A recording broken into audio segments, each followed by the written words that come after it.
Hi everybody, welcome back to Otaku Saga live streams.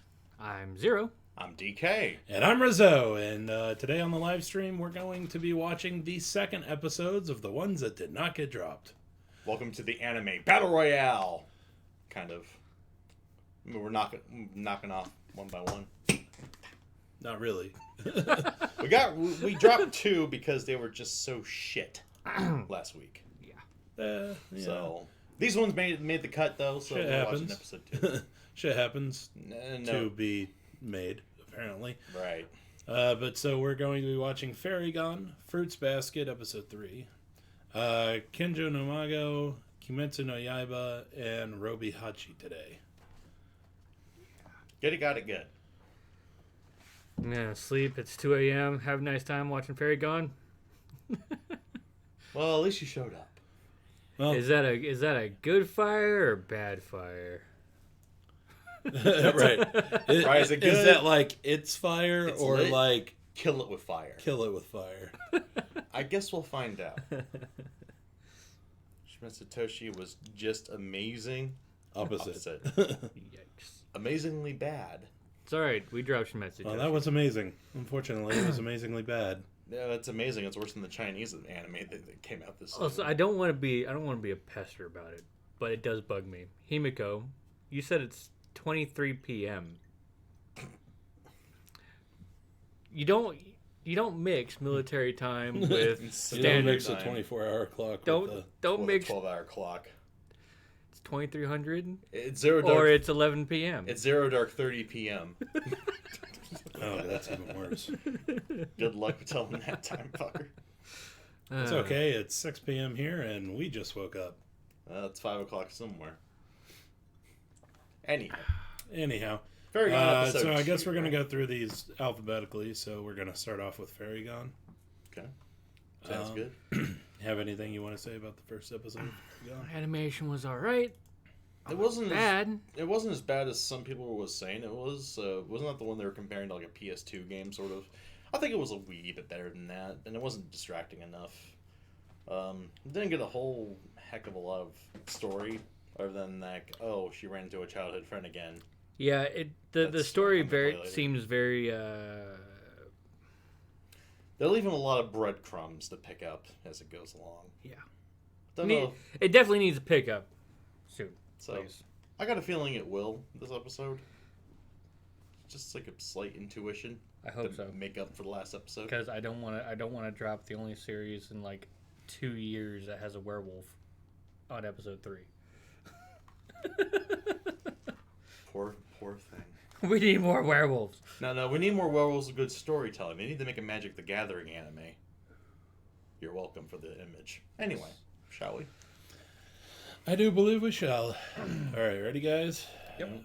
Starting in 3. 2. 1. Let's jam.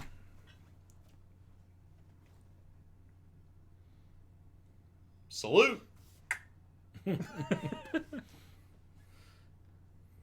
Sinais navies in Diego. Oh. Suna.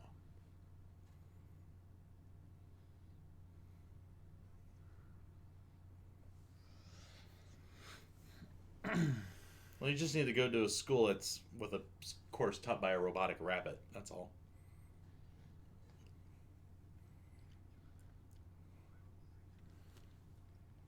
Oh, there's your werewolf, I think. Red Hood. And there's a wolf involved. Fucking really.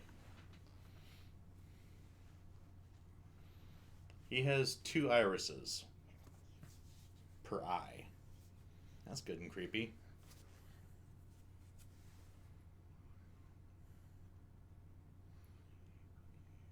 Glory to our kingdom. Glory to the Hypnotoad.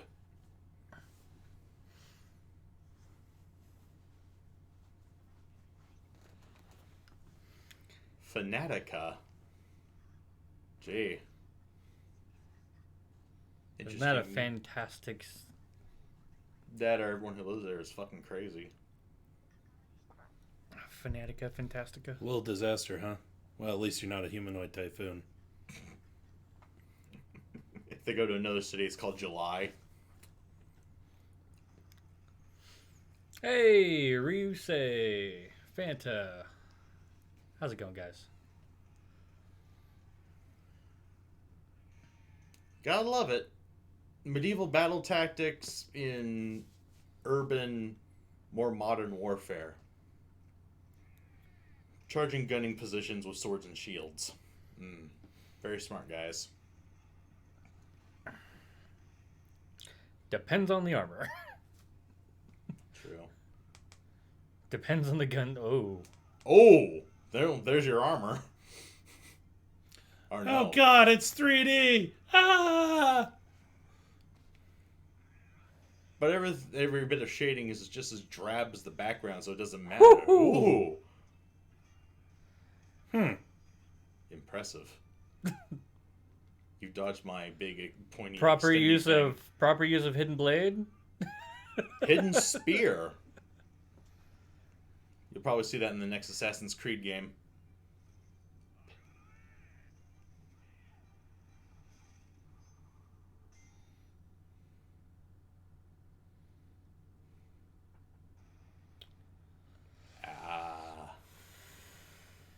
Ooh, what you say?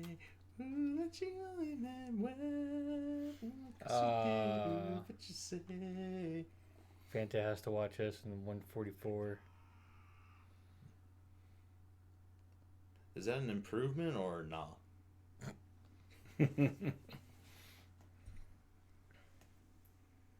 With this dreary Call of Duty-esque graphics here in the anime, that might be an improvement. I get it's war, but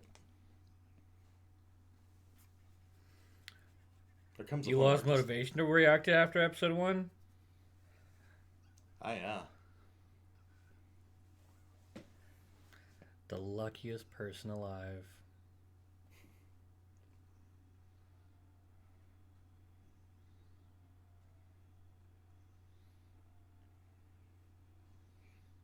You just gotta love it. Out in the woods, you're on the march and your hair is perfect. Mine always is. Fabulous. Oh, you want 3D?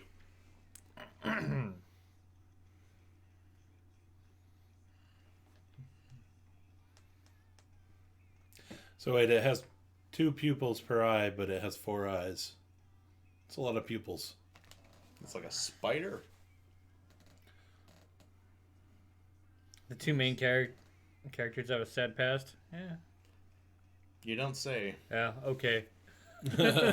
Everything's crap sack in the world, and I mean, yeah, the big part of the story so far is that there was a huge, huge war involving these fairy soldiers. I'd imagine shit went downhill pretty quick for everyone involved.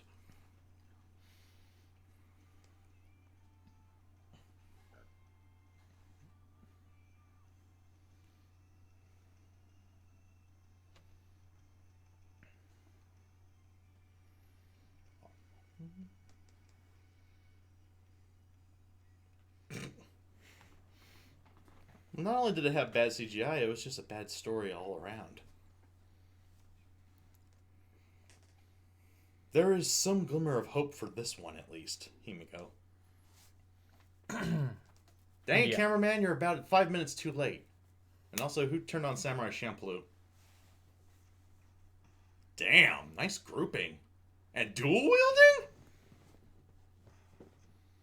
Nice. Dead center. Just a... Oh!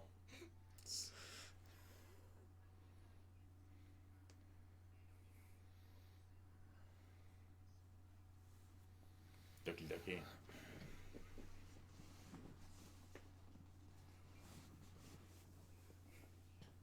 Yeah, I forgot his stupid name.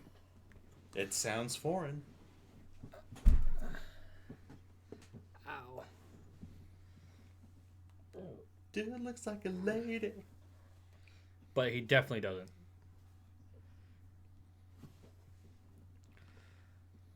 Or is that a lady that looks like a dude? That's a lady who looks like a Yeah, I dude. think that's a lady that looks like a dude. Or a dude that looks like a lady with a really girly voice.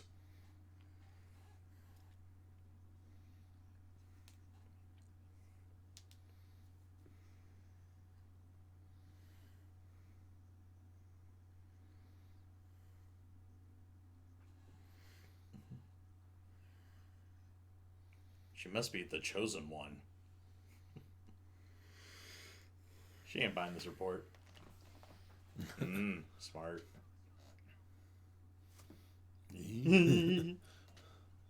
Bitch, say what?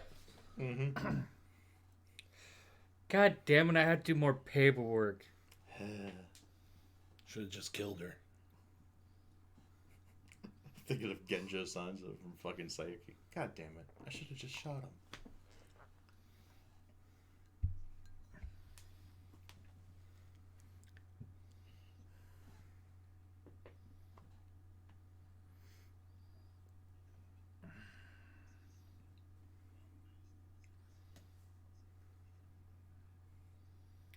Nice shiny ring. The Interesting fuck vehicle. kind of car is that? The creep mobile. Dude, creep. No, so you know the second God, stage of Catherine with the big leg, toothy vagina monster? No. Yeah, that. Yeah. Could you imagine driving down the road with that?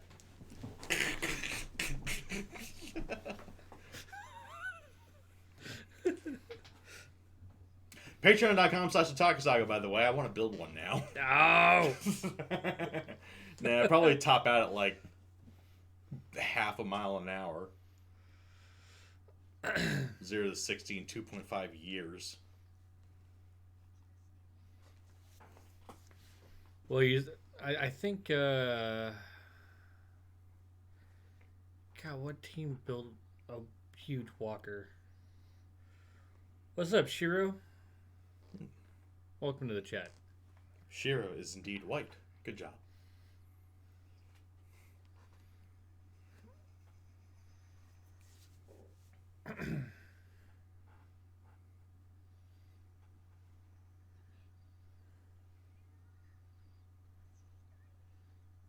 You think it's bad now?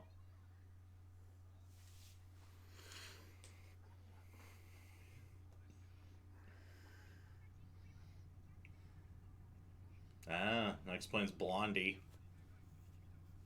And the creepy legs mobile.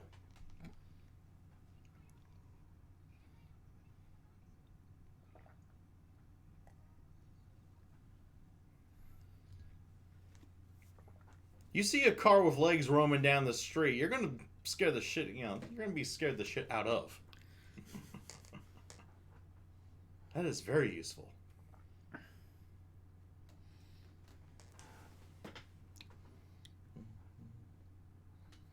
Hello, C. It's a very short name. It's an interesting looking frog fly. It's that other familiar we've seen in the PV. It's part frog, part Glory fly. Glory to the Hypnotoad.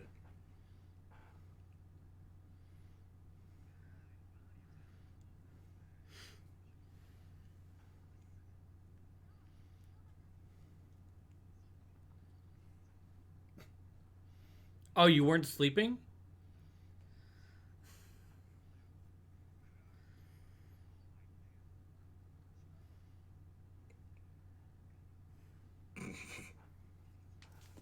Yep.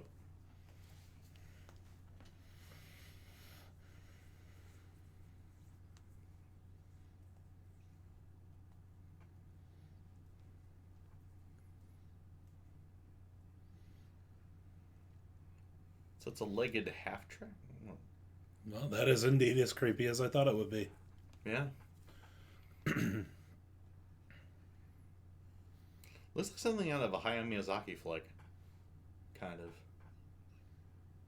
Studio Ghibli always had a thing for strange moving vehicles. Hal's moving semi-truck. Ooh, you got magic infrared. Cool.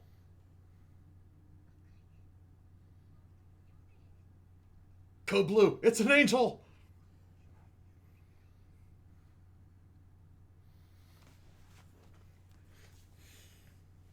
Yo, we've been spotted!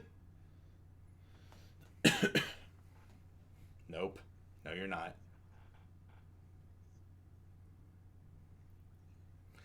He kind of sticks out.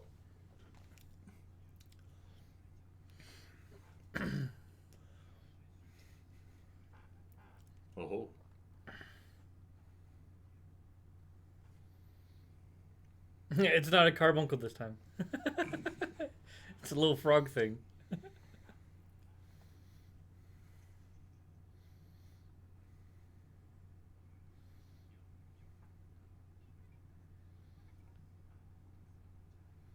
You know, kind of leading you away from the deal. Splitting the group up. Yeah, no, Avi's trap is obvious. Eastwind, you're not too late. We just started, so. Yeah. I'm assuming that's CJ since she called herself Frenchiest Fry.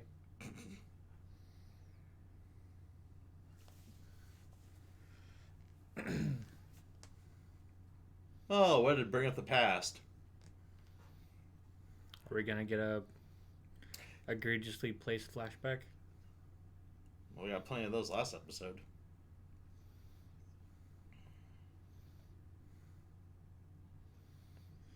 Too obvious.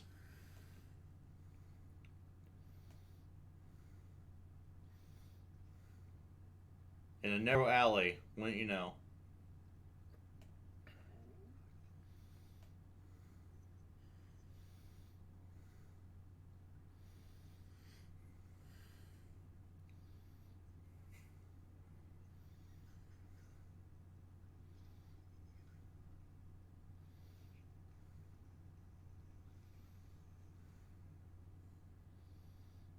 You know, for a guy wanting to escape, he's really taking his time walking.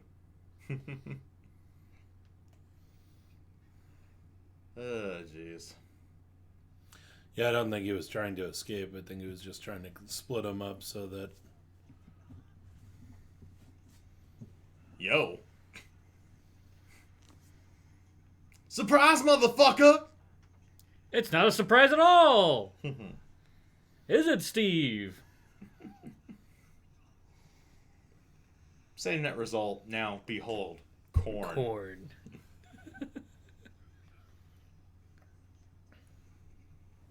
Yeah, and he knows him. Yeah, he was in the flashback. Right. Oh, right. I think we've seen.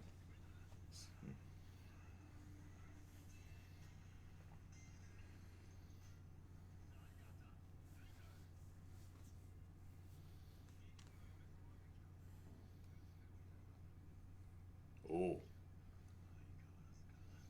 I think that pissed him off. Wow. Interesting knuckle dusters there. Marla, don't you have a gun?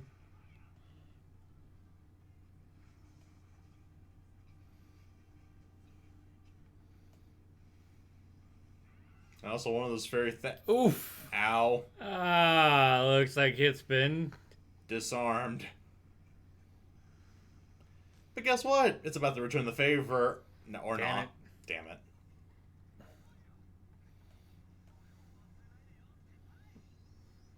I'm a fire him up.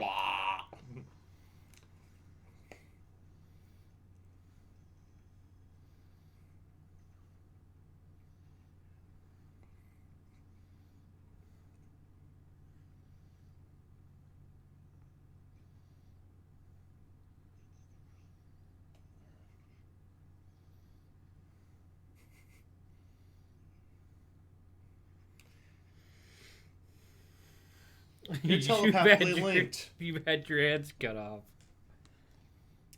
You got disarmed twice.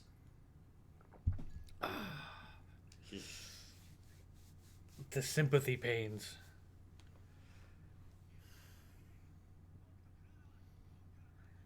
That's an interesting looking Laser beam death bug thing.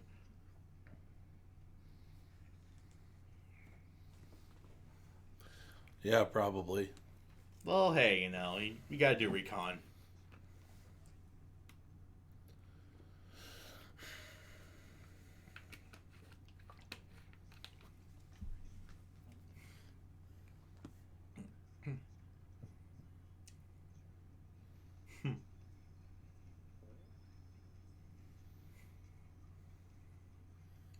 Is that a magical bosun's whistle?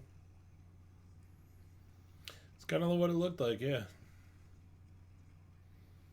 The most annoying sound in the world. Especially when you have a group of them. Not the bike. Always the bike. Don't you know, if you're an action hero, whatever vehicle you're using is in imminent danger. Always. Can only imagine their insurance rates on those damn things.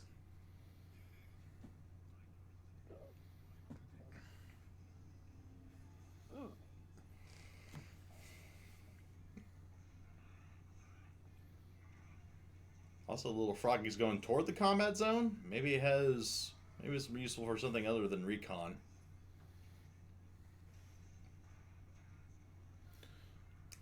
This ain't Attack on Titan.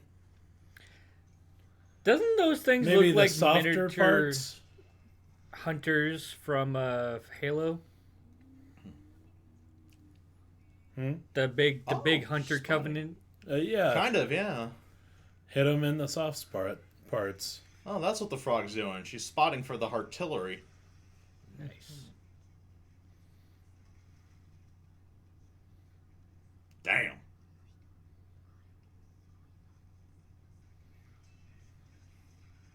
His first shot, or second shot, one of his shots also hit center of mass. I call BS. Surprise, motherfucker! Oh, damn it. Yep, yeah, maybe. Let's go. Move. Get up. Stand up and keep moving. Dude, man was just casual. Why didn't you shoot? Should have just shot. God damn it. I should have just shot him.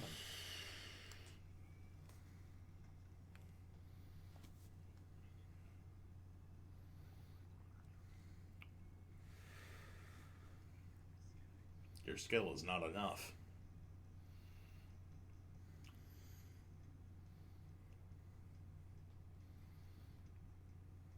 Good soundtrack, huh? Ooh.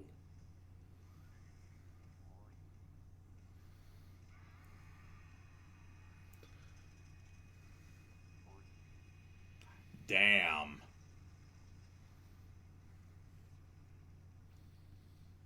Wolfie used Howl. But dang it. What about Hal's truck driving business? Not for long.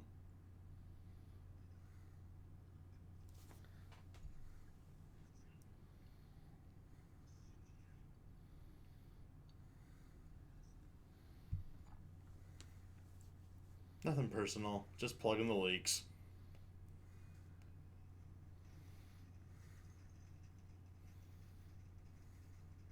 And hasty retreat.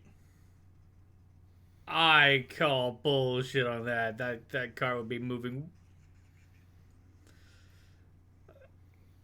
Also, the bike is still in good working order.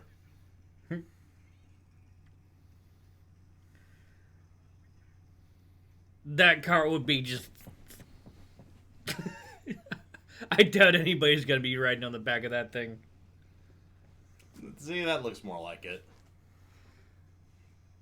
That thing is moving far too smoothly. Like, Bruh.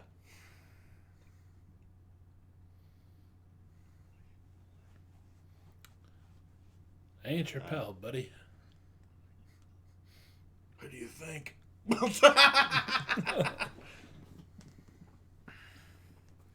we doing this again, but you guys did this much later during the day last time? Yeah. Yeah. Last time we had no choice but to start later, but we would like to start earlier. If we can help it. If we can help it. Mm-hmm. Plug your leaks. Oh. Wholesale slaughter. Sweet Jesus.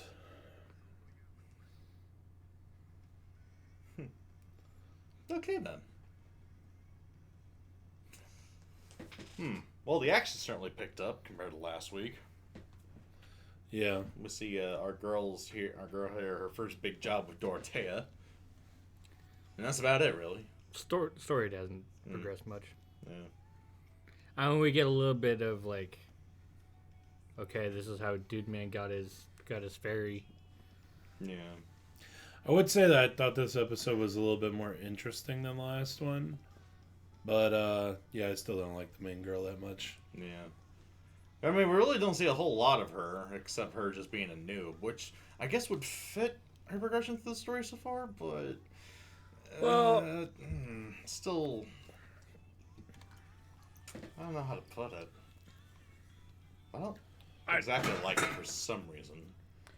I feel like the main character is just there to be our eyes. Pretty She's much, an insert character. She might as well be a no-face Chan, as it were. Maybe not no face, but it's a character just there to get the viewer into the perspective of, or into the she's into the world. An insert for the viewer.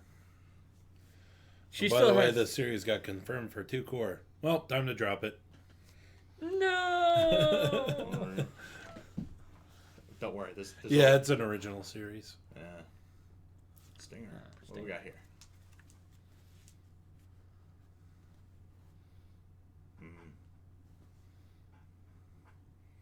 Wait. Normally when it starts raining, don't you put your hood up then?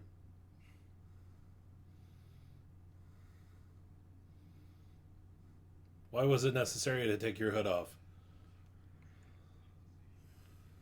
Huh. Okay. Who the hell names their kid Bitter? I think it's a nickname. Interesting. But anyway, getting back to Marlia's, I guess, lack of involvement, particularly in this episode. This is more an episode about Free and Wolfren, anyway. Yeah. So, I guess that's forgivable, but... It seems like a weird place in the series to put an episode like this.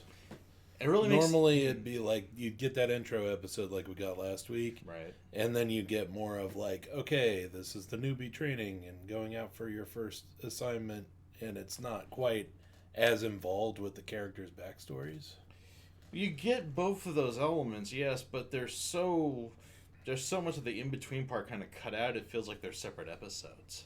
It's making this seem really episodic, I think. Whoops. Whoops, what? I was typing that out really quickly. Oh. Let me get on and change that real quick. Anyhow,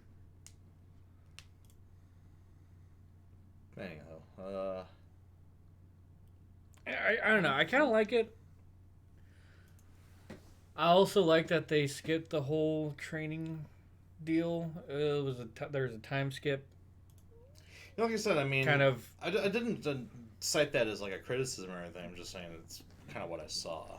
Yeah. That they just left it out. Yeah. So Um. I don't think it makes it better or worse. It just is what it is. Yeah. I'm not sure how much I like the fact that everybody at Dorothea is like expert marksman, and yet they still can't hit shit. Right. Fresh out of the Imperial Stormtrooper Academy, I see. You can also change that title. But to be fair, I mean, well, you know, what would someone's like hit rate be in actual combat unless they're like a specialized sniper or something? Right, but it shows everybody hitting center target every single time On the range, yeah. on the range, and that just doesn't happen. Yeah, that's some Vashta Stampede Not shit. even when you're a really good shot does that happen. Yeah, true. Like I said, that's some Vashta Stampede shit.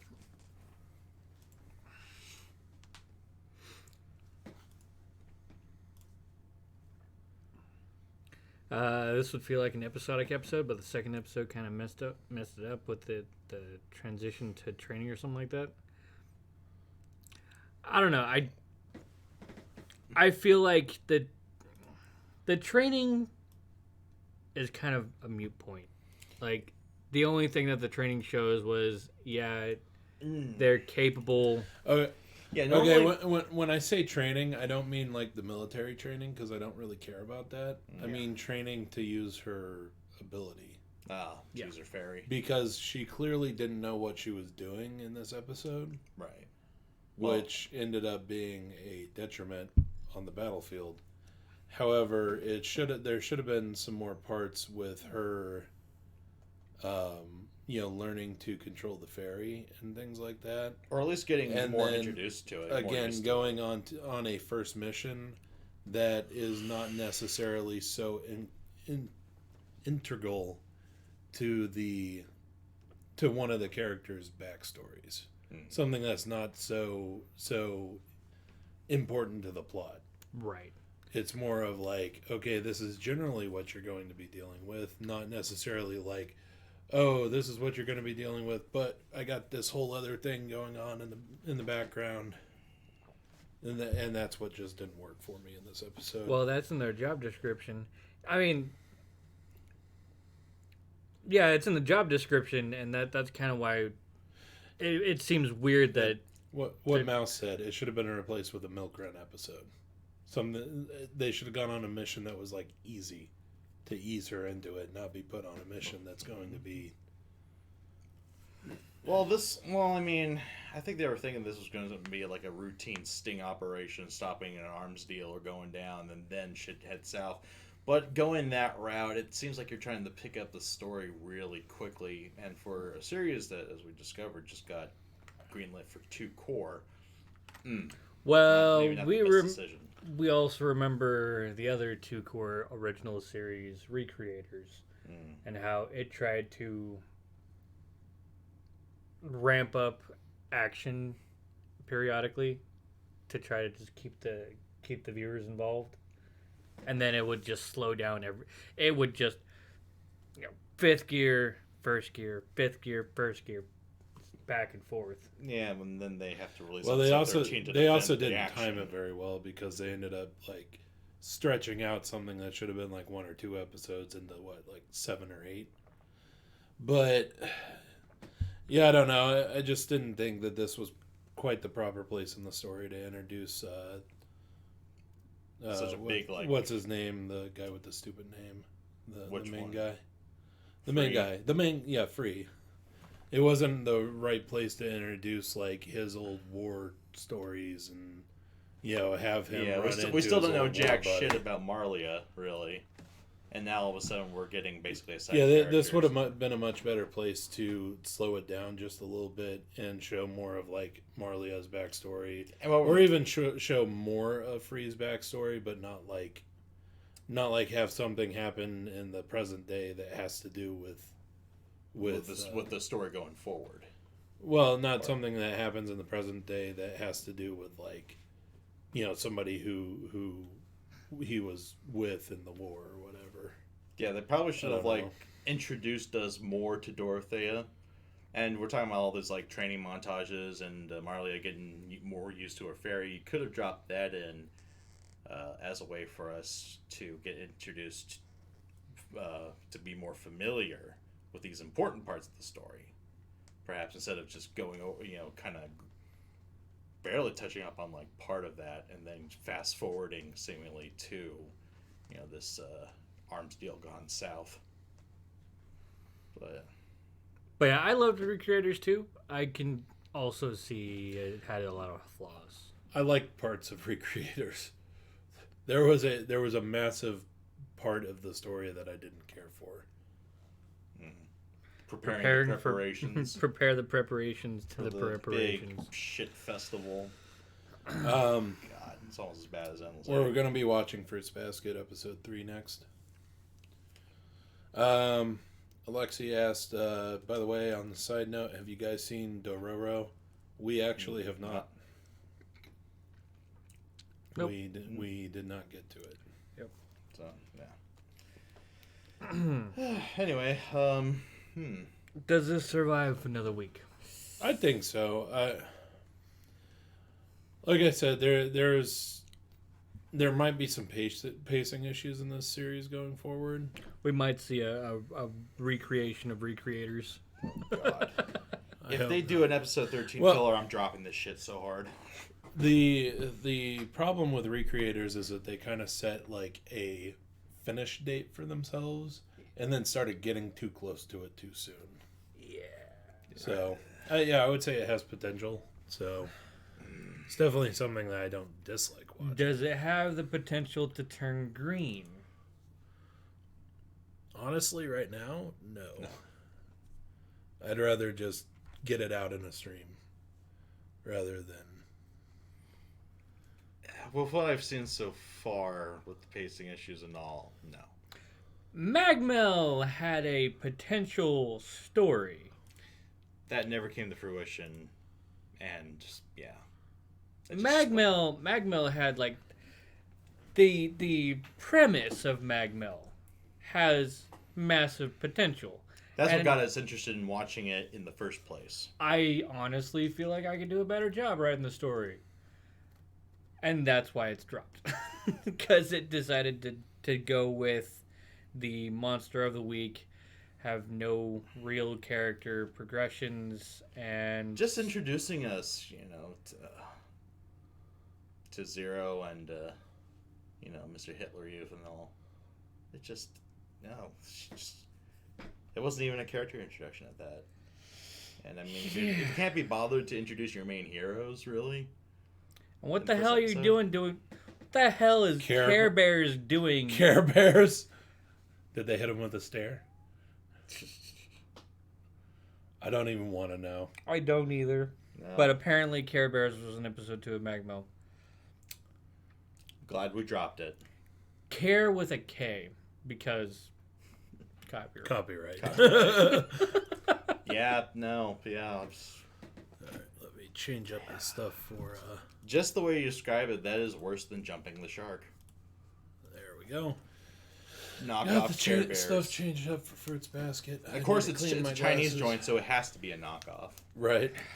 Bet it explodes, too. Yeah. Bet it explodes and rides bikes and espouses communism.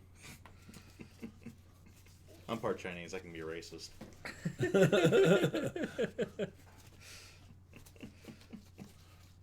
Well, to be fair, Chinese knockoff Ray-Ban sunglasses are all right until you sit on them like my dumb fat ass did once. Those are a good pair of sunglasses. I miss them. Anyway. I miss my Oakleys. Oh God, I wish I had a pair of those thumps. Yeah, those were awesome back in the day. They got stolen or misplaced or whatnot. That's what happened. Ugh. Anyway, right, Fruits Basket.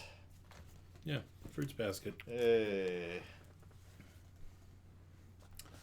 Do we have anything that we want to say about this one before we get started?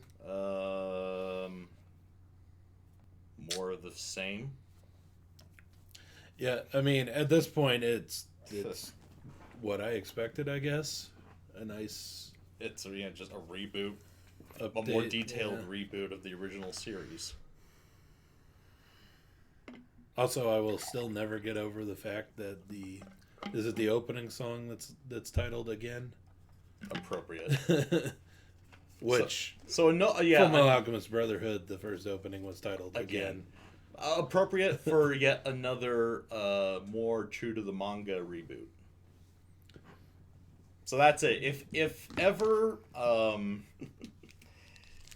an anime studio, if ever the industry gets off its collective ass and does a proper adaptation of the Trigun Maximum manga, they need to do a theme song also called Again.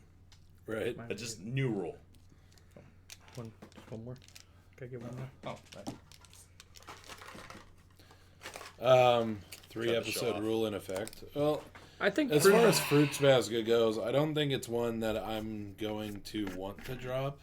Yeah. Because I already know what to expect from the series.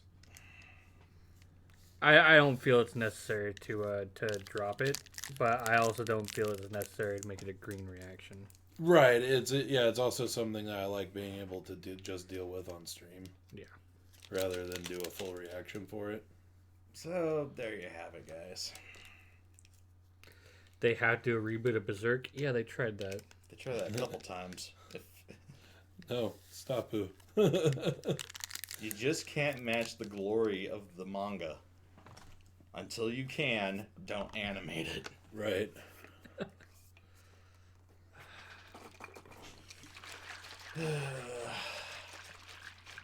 They really need to make a reboot of Trigun. That's what they. Yeah, I can definitely agree with Trigun. Yeah. Hell, even Outlaw Star, the manga for that went on far longer than what was covered in the anime, right? It's a pretty long series. I'd probably watch that too. Yeah. Even if they just went over the original storyline just as an update, which the original version was amazing, but anyway. All right. So Fruits Basket. Yeah. Episode 3. Yeah. All right. Starting in 3, 2, 1. let's jam. More hot schoolgirl on animal action.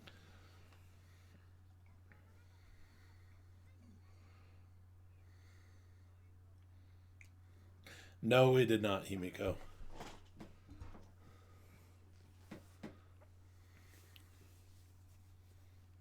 These nuts! Got him!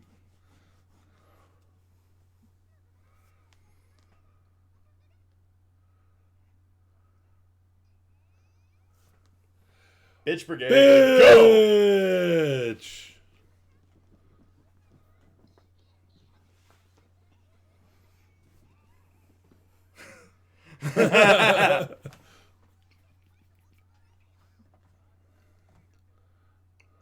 Battle. What? The fuck are you talking about? And I'm out. Kyo's too much of a fucking idiot. Oh, that sounds like a brilliant idea. It's anime. Everything has to be a battle or a tournament or a contest.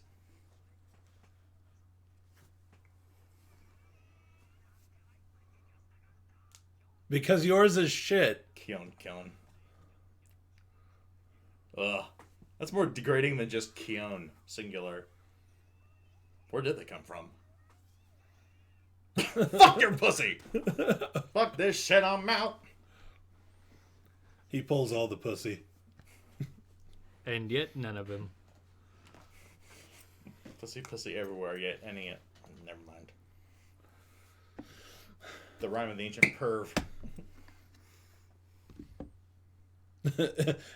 Kyo invents Mento. You see the cat ear spread up. Just a little breeze, damn it.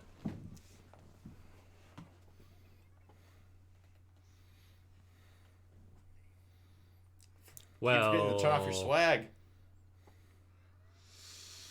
Not really. I gotta agree with him on this. That would be most inconvenient. oh god.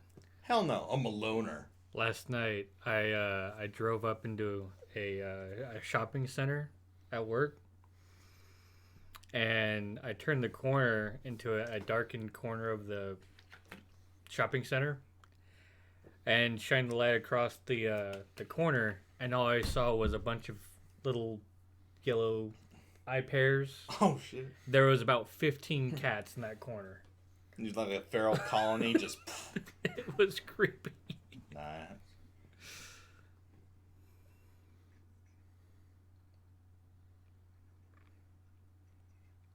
If I could be like that.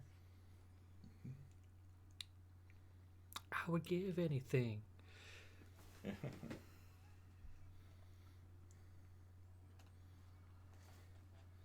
Well, here we go again. Okay, I'll stop now. Yeah, save the musical references. We'll need them later. Don't burn yourself on musical references. Well, let's see here. The way cats are drawn to Keon, I could always bust out the Broadway.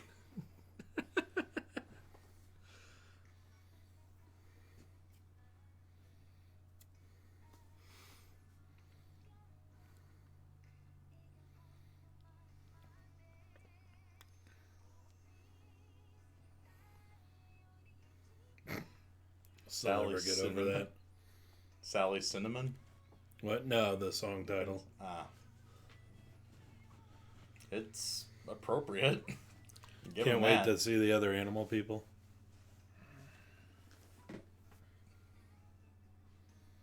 Yeah.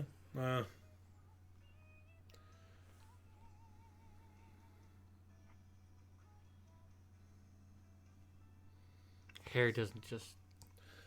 First opening a season that doesn't spoil plot points? Yeah, maybe. First opening this year?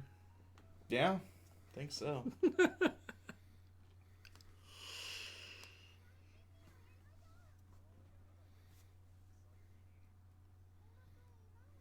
So you'll do.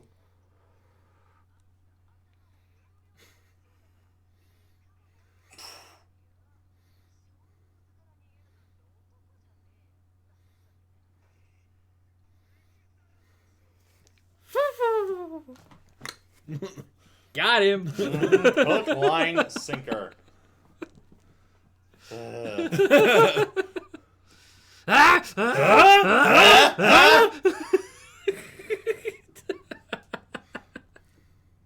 Shot down in a blaze of glory.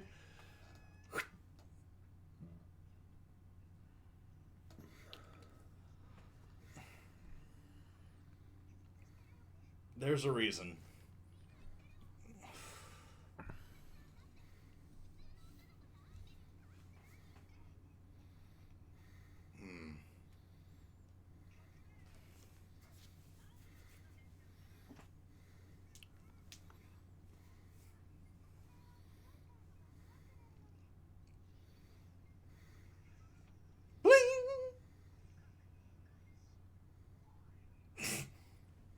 Carrots.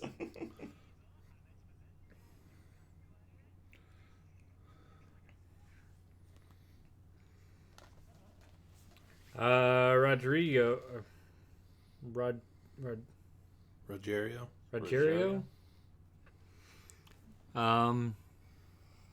I guess it is all moon runes.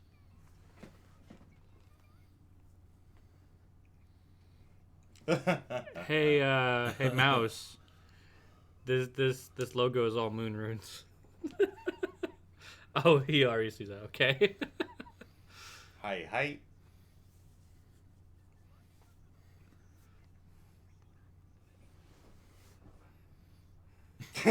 Minus 4.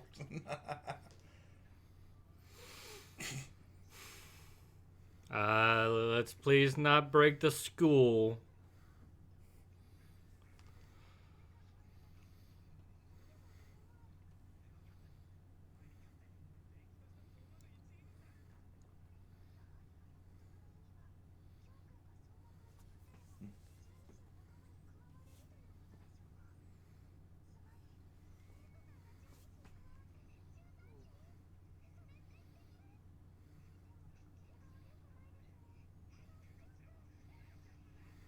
And no. Ooh! KO.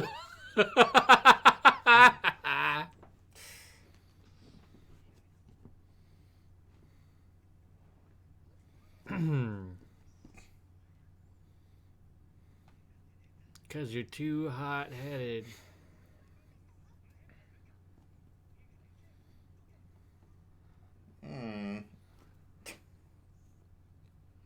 What cake?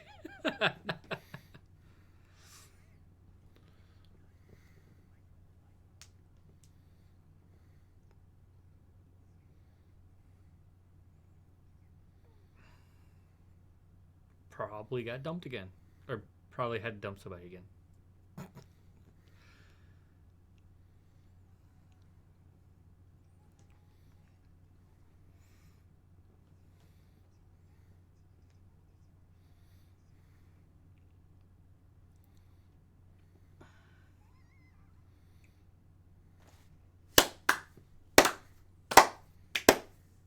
Nice 3-point landing.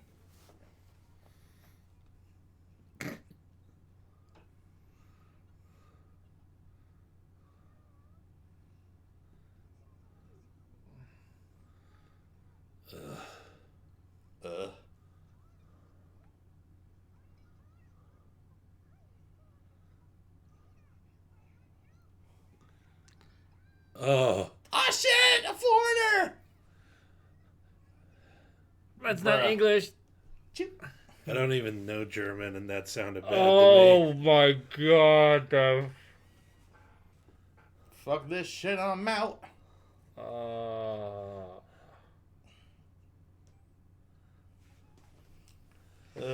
Oh my god, that German. Everything. What doesn't have her flustered? Correction, atrocious German accent. Gratuitous German. Yeah. Like I said, I don't even know German, and that accent hurt me. The operation was successful, but the patient died.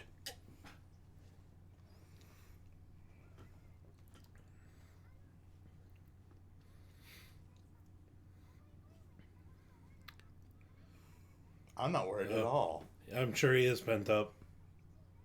You're the only one who can help.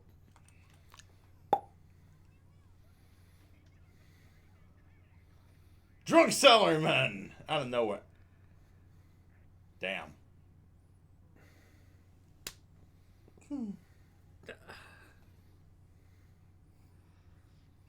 Is Drunk Salaryman trying to take the spot of Truck Coon here? Trying to force the story through like that? You do know that wears off after a while, right? Right. You do know she's holding your clothes, right? You do know you're in public, right? Fucking dumbass.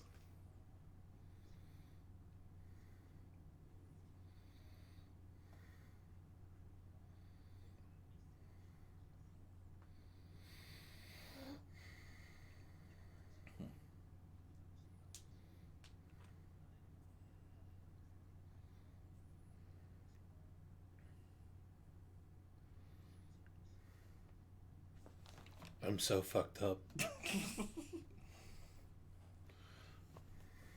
It's literally the only thing I can think about when somebody's looking at their hands.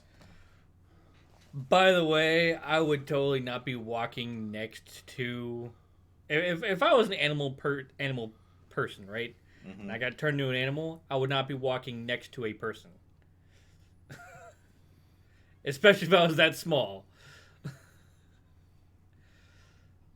I would much rather be like... Man, he's got like the best view. Best seat in the house. I'd be like on their shoulder or something like that. On their hand. Well, imagine totally if he transformed back and he was sitting on her shoulder. Sitting on her shoulders naked. That'd be great.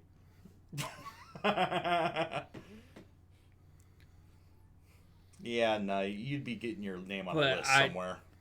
I would not want to risk the possibility of being stepped on. Or eaten by an actual cat if you were a mouse, like. Yep. Yeah, what you get here. Suddenly, down. Huh.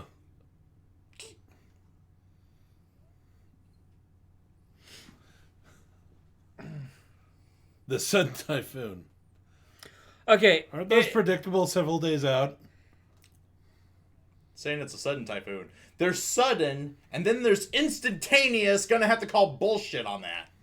If Toru was holding Soma in her palm, as soon as Soma transforms back, he becomes too heavy to be in her palm, and it just falls out. Like.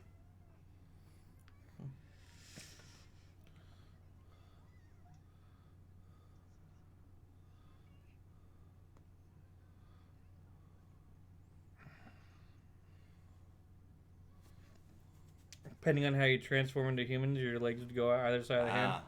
I mean...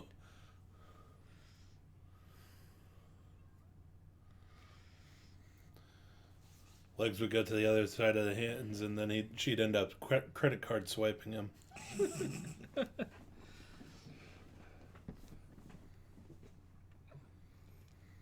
But at the same time, like, animals don't usually sit like humans. Tarp. Please. Rise up, smack on the face. Damn it. So close. The amount of political fairy.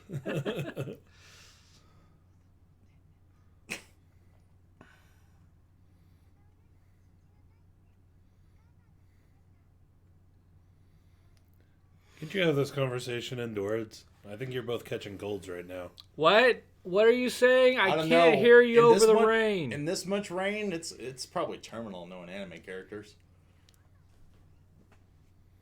It's gonna end up like Shigatsu wa Kimi no Uso.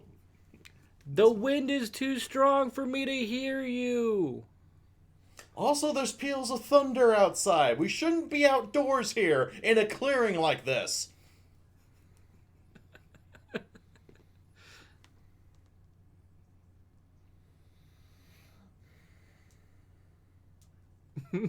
Yeah, and tarp Dis, rattling dis. around. Yeah.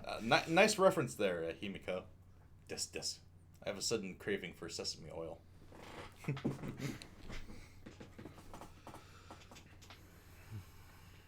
Yeah, shoujo fans who like romantic talks in the rain. Romantic but unfathomable situations.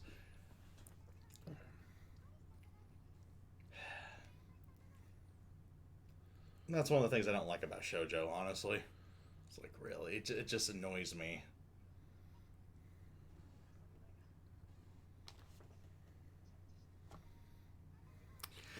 I can't hear you over the rain.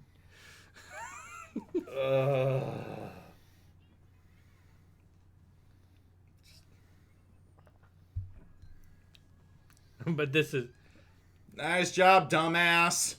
anime, so the weather will not hurt anyone. Have you seen just about any anime with a scene where someone stays out in the rain too long? One of these motherfuckers about to get a cold. And it's probably Toru. Since she has all the bad luck.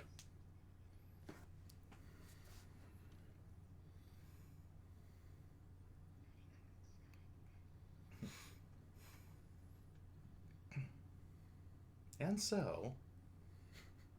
And they come back and she says, I'm so wet. Wait, they were out there the whole time? Like the whole night? Mm.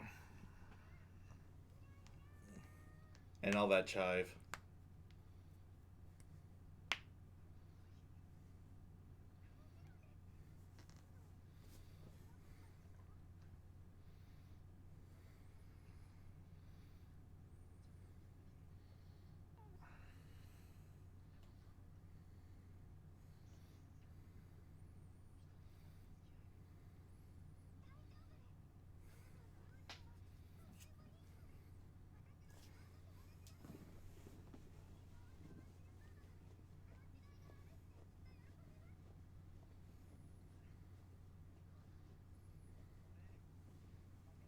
Sploosh. Her clothes aren't the only thing that's wet. I'm in love with a mouse.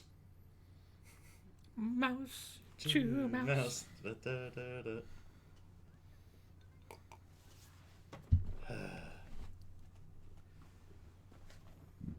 Also, a sudden typhoon that only lasts for one night. Bitch, weren't you paying attention in class? No, he's the loner character, remember? He was too focused on Battle Royale. Battle Onigiri. He wanted The fuck, man? He just wanted Fortnite to come out already.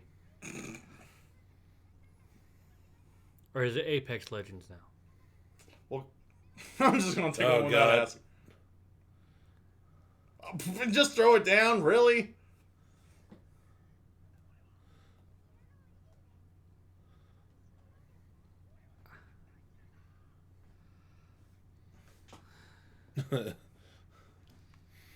Nice reference there, Ryusei.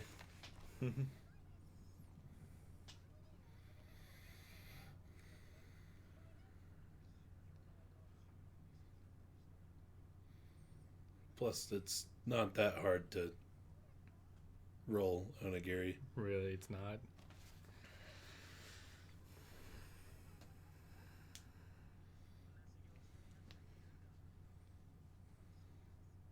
Brain dead. You'd be surprised, Kyo. Seriously, spending all the night with that weather would really make someone sick. I mean, it could.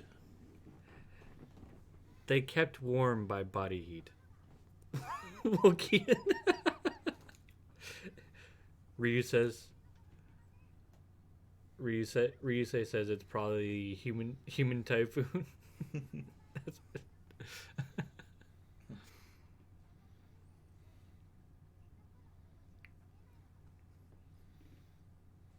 Your analogies are worse than DK's. And that's saying something. I agree with that statement.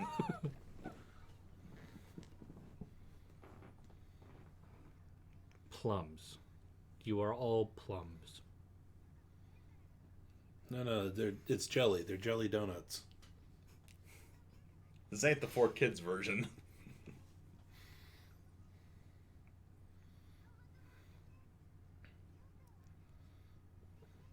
The fuck you on about? Please. Well, Sploosh, but, with semen. I just in my pants. Everyone has a salmon on the bag. No, that'll just be weird. Everyone has fish growing out of them. Yeah, no. You hear how weird that is, Toru?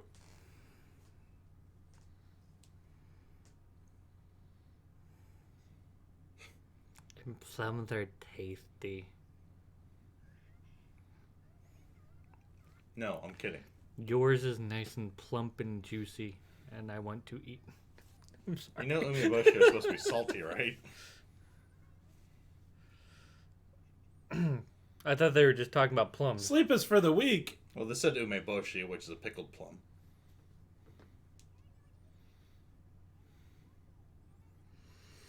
Cats. Oh.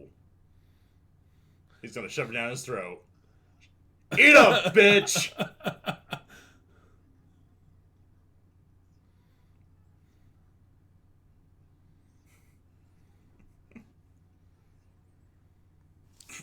That would seriously cause a fight if one of you all did that to me. Understandable. Or if I did that to one of you, it would seriously cause a fight. Game! Ah! She does not ship the shit. At least she understands that was a scary thought. Ding, ding, ding. Oh. Oh. Oh, yeah, this girl.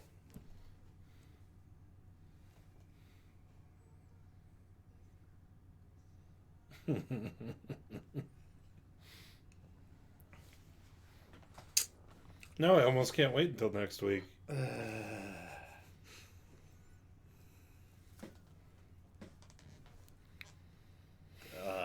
The stupid. It hurts. Fuck. Kawaii. Let's see if you keep that opinion up.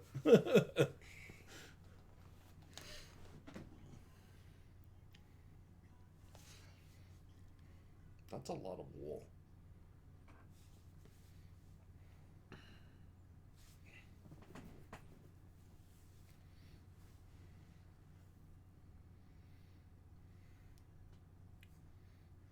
Yonder incoming. Oh, great. Because that's just what this cast needs. More stupid people. Himiko says, wait, where's the cold? Right? I don't believe you. I can't buy this. It happens next week. No, it didn't happen immediately the morning after. The moment is passed. To be fair, Toru did not go to sleep. Maybe it just hasn't hit yet. So next time she goes to sleep and then wakes up, then boom, bam, she has the cold. Yep. So until that happens... Because remember, it's not a different day until you go to sleep. Mm-hmm. So until that happens, we're going to assume that Toru is not sleeping at all. And that's why it's still morning, because I only woke up an hour and a half ago. Right? It's more than us, damn it. No, actually, no. I did wake up at a actually pretty decent time. Had adulting to do. I didn't wake up at the Yeah, no, I 5 p.m. actually for did once. woke up. I woke. You're in the process of. Yeah, no. I did actually wake up quite a bit early this morning, so I've been awake for quite a while. I'm not sure if these two actually go together, but Mr. White Blood Cell did his... Like Yamato said, like I said, Mr. White Blood Cell did his job, and then Fanta replies, he's keeping her up all night. No, she was up all night thinking about balls. Rice balls. And how Kyo handles the balls so expertly. Mm-hmm. Everyone would be jealous of him for it. Just saying. Anywho. Yeah. Yeah, I almost forgot about how weird some of Toru's analogies are in this series. Because that's where the Fruits Basket names comes from, is one of her analogies. Oh. It's like describing the Soma family. Yeah, something like that. I won't get into it too much, but considering the varied personalities and whatnot, that's actually not bad. But yeah, she does have she has some really weird ones. By that train of logic, that train of thought, Fruit Cakes would have been a better title, but Fruits Basket works. Anyway, it would appear that we're keeping with this series on reaction. Yeah, this is definitely one that just keep going with this. It's streamable. Streamable, not full reactionable. Yeah, just along for the ride, really. Because I do not like shoujo that's like this. I do not like stupid main characters. This series has both in abundance, but here we are. Yeah, but I didn't think this one was that bad. It's not the worst. It's not the worst out there. That's for sure.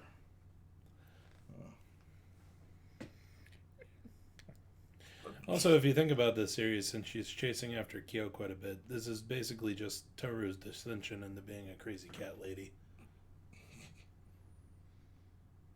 Or turning into a lesbian, chasing all that pussy. Anyhow. But, yeah. So that was that episode. Yep. We get introduced to two more of the animal people. Oh my god, the fucking German. Oh, the German was so bad. That German made me cringe. Don't we have? And that's usually not something that happens if it's like a language that you don't speak. Don't we have one of our resident Germans on here right now? We have a couple in like our inner circle of viewers. I don't think either of them are on right now though. I don't know. But that physically hurt my soul. I received massive damage from that. Hit right in the weak spot. Oh god. Anyway. What's up next? So we're going to be watching Kenja no Mago. You mean Kenjo no Majo? Right.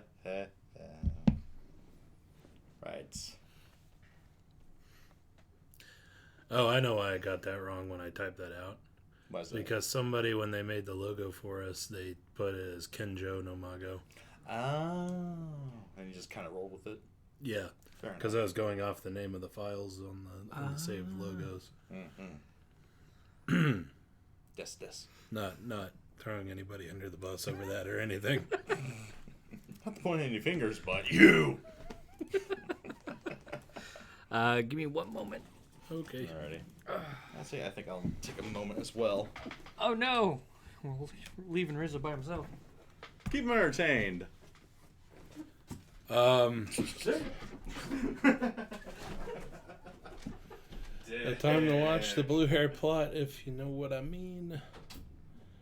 I heard actual German, and that sounded like someone just saying German lines that sound funny intentionally. Yeah, I don't know. That was just so bad. That was like somebody going, "Oh, I have to speak another language. It's not really that important of a character, so I'll just half-ass it." Kenja no Mago episode 2 is just eh. Yeah, I've heard that it's bad. Like really bad. Or I've heard that it's almost even worse at skipping over a bunch of stuff than the first episode.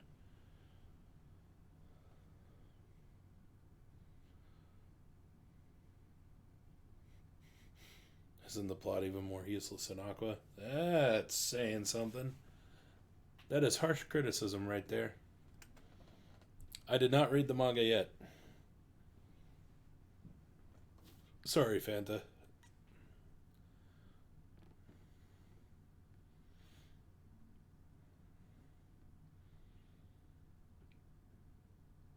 The most important stuff starts next episode. Wouldn't that mean that they're probably flying through probably trying to do 3 episodes per novel?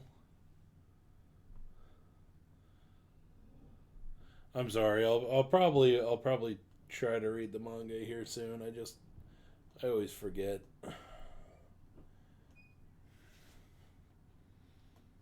If it's not forefront on my mind, then I tend to be forgetful about stuff.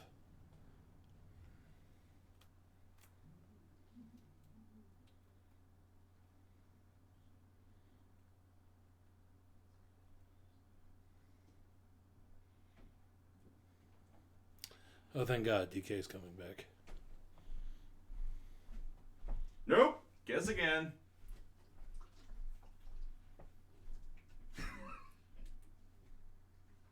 I hate you. I mean that the action starts next episode and they will slow down like in the manga. Oh, good. So they got people who go, everything that's not action isn't that important.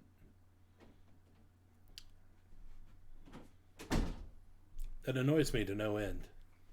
Oh, we're talking Kenny's Mango, or whatever it's called? Yes.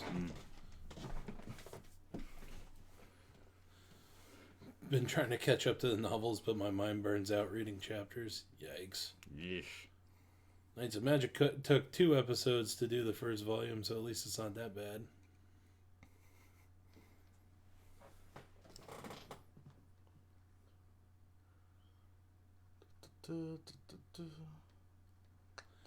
Rizzo, have you read my comment on episode 14 of Shield Bro? I think I saw it, but let me just go to see what it is.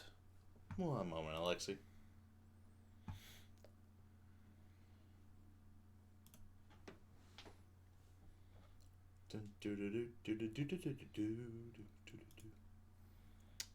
Every time I go to our channel page and I see the Robot Restaurant episode from our travel vlog, I get that Robot Restaurant song stuck in my head. God, that was so catchy and annoying. And I don't know if you could tell, like, in the episode, but you could hear that bitch from, like, 3 blocks away. It's actually interesting because, like, the day before, or actually our first night in Tokyo, or second night, damn it, now I forget which. But one of our first nights in Tokyo, I decided to just walk through Kabukicho by myself, just kind of scout out the area. And I also wanted to locate the robot restaurant so I'd have an inkling as to where the hell it was. But I thought I found it on, like, at least 3 separate occasions. But no. The people who own Robot Restaurant rented out the facades of 3 different buildings throughout Kabukicho and put up big-ass, advertisements and billboards and shit for it. So each time I thought I found the place, no. It's like, okay, it's actually around the corner. No, it's actually around the corner. Then we actually find the place properly, the day we went, and it's just friggin' huge. But all those places, though, where they rented out for advertisements, they also had speakers there blaring out the song.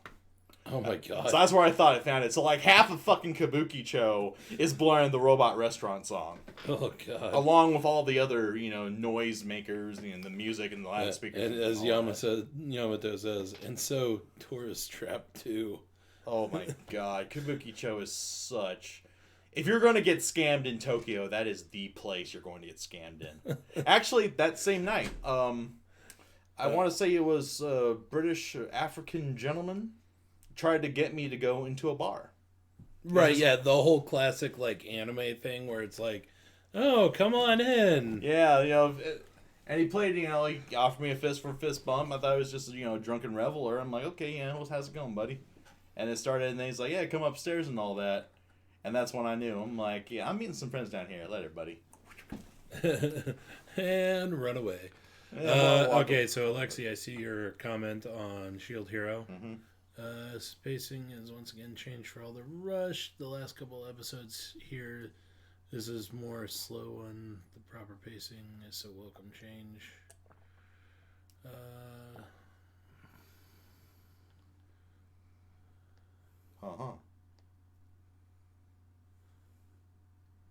Okay, yeah.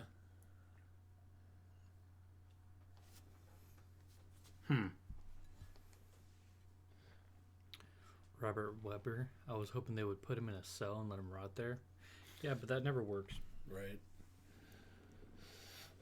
But yeah, the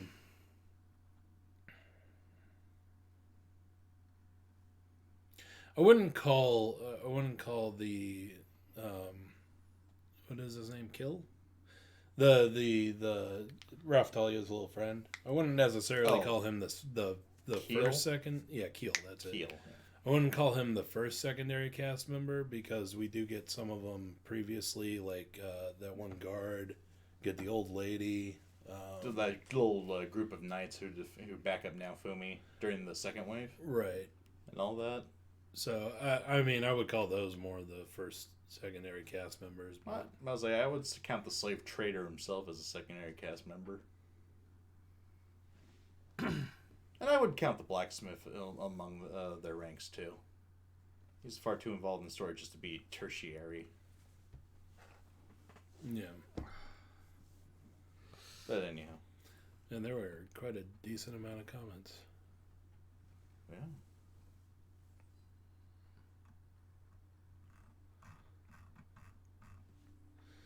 Anyway. Didn't make us any money, though.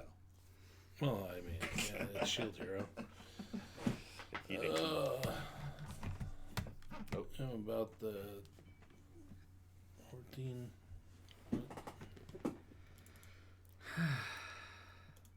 Did I miss one? No, 14th episode? Yeah, we just read it. Pretty sure. Or was that the 15th episode? I think that was the 15th episode. Shoot, my bad. I didn't even look. I was just like, oh, the previous episode.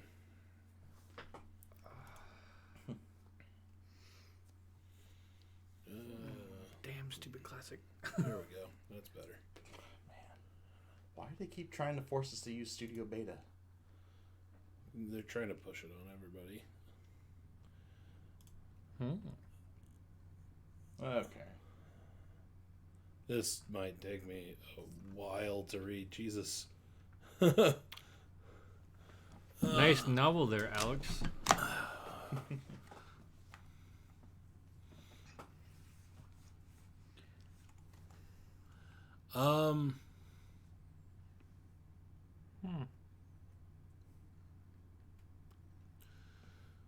Okay, yeah, I did actually see this one before. I would hope so. Comment that big, you might be able to see it from space.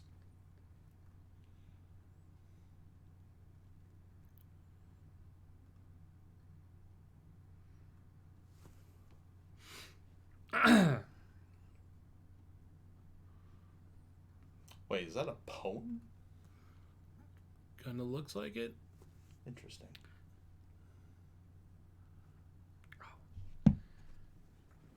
Stupid finger thing on my phone.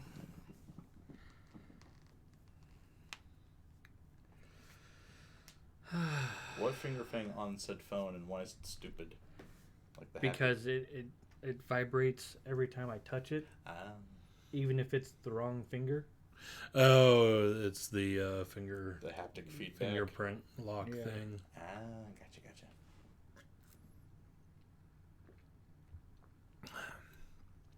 But yeah, I remember the part from this comment about how the king in the novel is not given the characterization until like volume 16. And to that, I think it's also part of the adaptation because in the novel we only see things from Naofumi's point of view, and then I think occasionally like some other character like Melty or whatever. But those occasions are. But in the anime, we see a lot where it's just the king and Malty. Kind of like Treasure Island in that respect, just a very limited point of view. Switch every now and then. Yeah. I realize that I need a better shot cup or whiskey cup. I'm about to say it's a bit bigger than a shot glass. Speaking of which, I could use some whiskey. Well, I don't really have all that much. It's okay. I've got my own. Okay. We're Time not to get crunk. alcoholics. We're not alcoholics. What are you talking about? No. Alcoholics need alcohol to function. You just need this to watch anime, that's all. Well, we are about to watch Kenja no Mago, so... I don't know if I'll need this or if it'll be a detriment. Let's see here. Trying to cope with anime or unhealthy amounts of hype that's not warranted. Anyway. I don't know if there was ever really hype. Oh, dude, if you read the comments, people were like, you gotta watch this, it's amazing. It's affordable, it has to be good. No, this isn't Kimetsu no Yaiba. Oh, wrong one. This is the one about the guy being reborn as Merlin's... Oh, that one, right. Yeah. Never mind. Different one. Different one. So you just need the alcohol to cope with the stupidity, then? Yes. Okay. That's interesting. What's interesting? Apparently there was some stuff in the bottom of my cup that I didn't see. And it soaked up the dragon fruit water that I had and has now tainted my jack.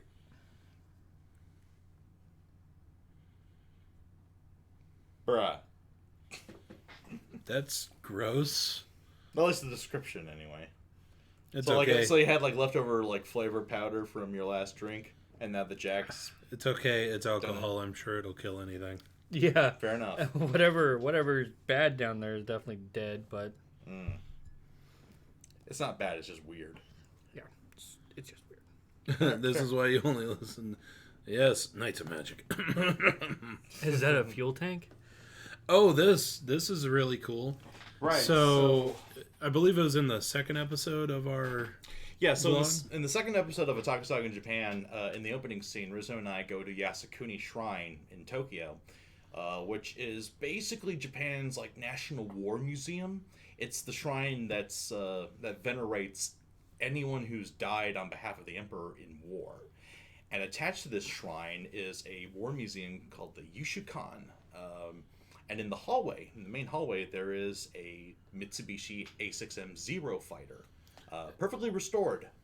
And these cups are hand-painted. And have the exact markings. Yeah. So plane number 81-161, the fuselage has been painted on these souvenir cups. Yep. And these are milled from stainless steel, I want to say? Either stainless steel or aluminum. Yeah, they're aluminum, I think. Yeah, they're aluminum, heavy paint, but yeah, they're pretty cool. I like them. I think they're intended for tea, but I drink alcohol out of them. Knights and Magic had no premise, but really short-handed execution, in my opinion. And Fanta, yes, because it was rushed too. Oh no, that's a plastic water jug. Yeah, this is. So I bought I don't like our water around here. Our water tastes really funny, to me. So I buy big containers of water, and this one in particular, it's a 2.5 gallon, 9.46 liter jug, and I use some flavor packets to flavor it, and I keep it over on the table by my side of the set. But getting jerry cans would be an awesome idea. That would be an awesome idea. Maybe if you got a pump to pump the liquid out. Well, actually, yeah, find old army surplus jerry cans and see if the German army's selling them or something. There we go. Literally get out of a fuel tank. But yeah, so yeah, it's.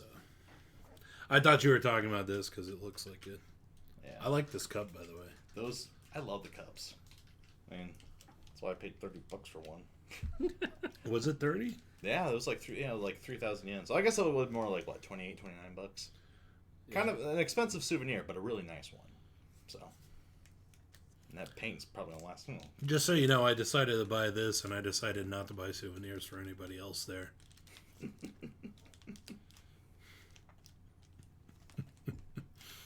Anyway.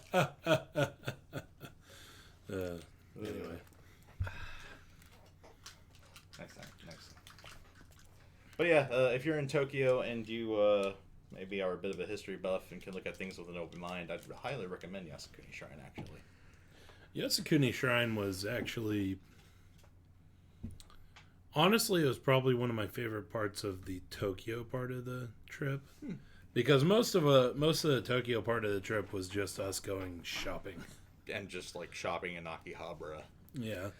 Mainly, especially the guys that we were with were very keen on that was their going to mission, was to go to every secondhand store and video game store, basically to find, well, in Keaton's case, certain types of books, and John's case, to find old video game consoles and whatnot, paraphernalia. Yamato, unless Rizzo decides that he wants to share that Midoriya that he has over there. Yeah, I don't even have that much Jameson left. I don't think I'll be drunk already. I don't think either of us are going to get drunk tonight. Maybe. Like I said, unless he passes over that tipsy. Midoriya and lets me fill up my cup a little bit. Yeah, or if we decide after this stream's over to go out and get something. Prepare for the next stream. Anyway, Kenja no Mago. Right. Episode 2. Now that DK's accidentally just made it so that we have to stream again after this.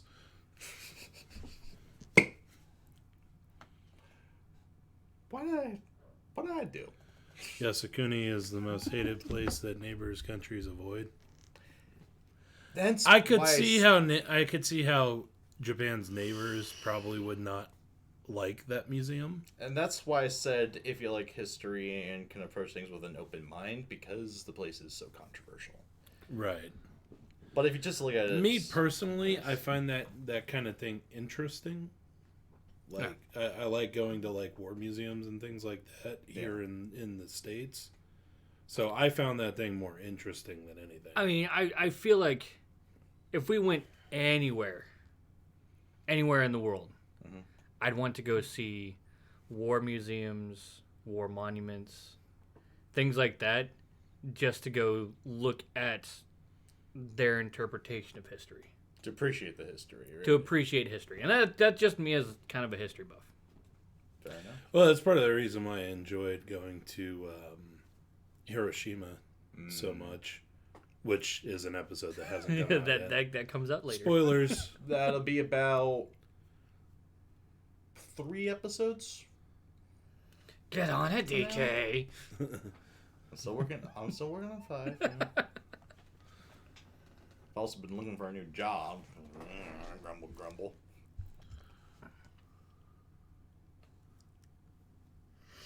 Curry Museum, no. We went to Yasukuni Shrine, and then the other museum we went to was the Hiroshima Peace Memorial. Yeah. Spoiler. It was great. Well, actually, not exactly a spoiler. I did post pictures on the Little Used Otaku Saga Instagram account. Wait, we have an Yes, we have an Instagram. Did you not know this? No, I didn't. Oh, now you know.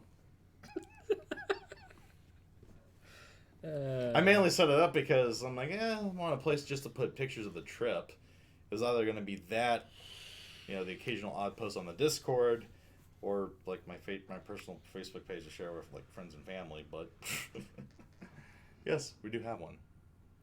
Interesting. Well, that would be interesting. Yeah, well, the unfortunate thing about having such a short trip was that we really had to pick and choose what we were going to do. And a lot of the pick and choosing had to do with, again, Keaton and John's shopping.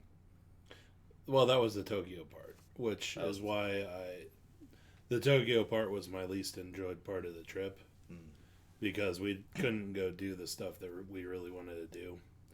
And honestly, if I had to do it again, I'd probably just tell them to go do the stuff by themselves. Huh. You know, and we'd go do other stuff that we wanted to do. But we didn't do that. So. No. Also kind of... Yeah. We're kind of worn out after the first couple of days because we were just on the go constantly. Yeah, there was that too. Definitely next time gotta get in shape. No, also being we planned out better. Anyway. Oh, looking forward to it, Yamato. Anyway, we should really continue on with our stream. Yeah.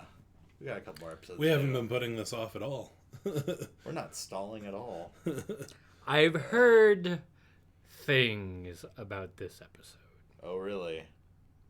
Oh, really? They were not good things. They were not good things. Oh, really? Oh, really? Well, how bad could it be, right? So much that a certain somebody in our Discord says, I'm not finishing this series. Dropped out episode 2, huh? Yep. Is that person perhaps in our chat? Possibly. Are we playing Guess Who now? Is that person perhaps another YouTuber? Does he have brown hair? Possibly. Does he look like a bitch? No. I was quoting Samuel Jackson, motherfucker. Actually, quoting Samuel Jackson, you were motherfucker. quoting that meme with him playing Guess Who, right? Did he look like a bitch? Well, I mean, obviously lines from Pulp Fiction, but Right, yeah. actually, no. The meme I had in mind was a video. It started out with what was the song? "Summer Days" from Greece. Tell me more, did he get very far? Tell me more, does he look like a bitch?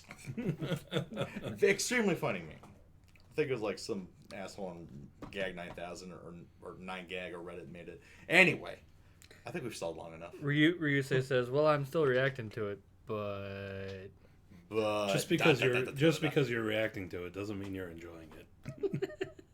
I know how you Trust feel, me. Ryu. Trust me. I know how you feel, Ryusei. Anyway. But it's only the second episode of a comedy anime. You know, how bad can it be? Honestly. wait, People keep telling you that Kenja no Mago is better than Shield Bro. what? What?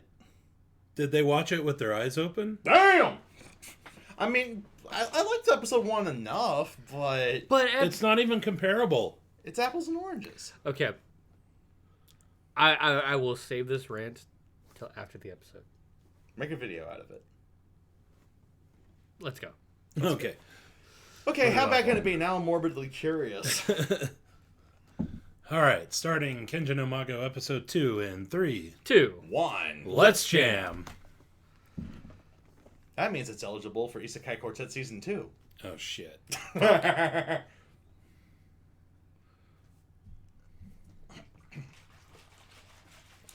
All right. Yeah. Boobs! More boobs! Less boobs.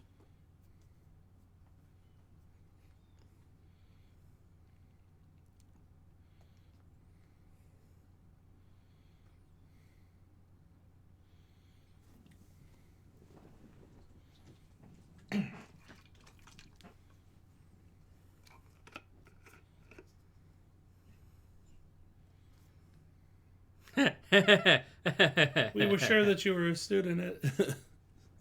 You we were sure that you were a student at the Gary Stew School. With what? Headmaster Kirito?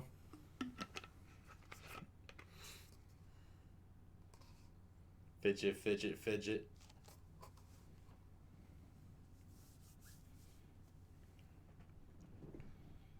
She does it two-handed, huh?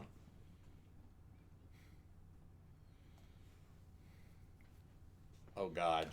Right. No way.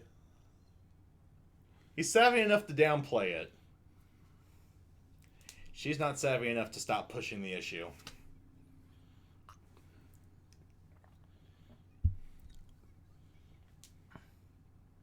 God, just marry him already if you love him that much. That's gonna be the time. He is genre savvy. Give him that.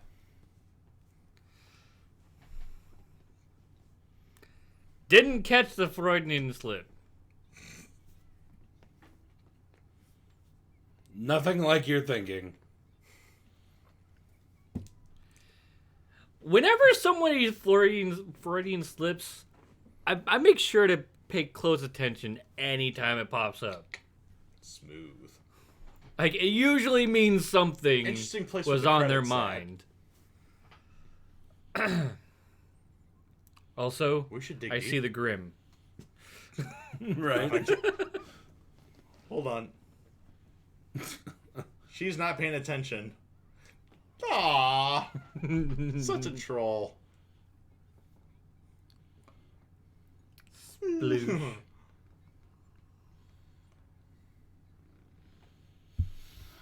That would be so cliche.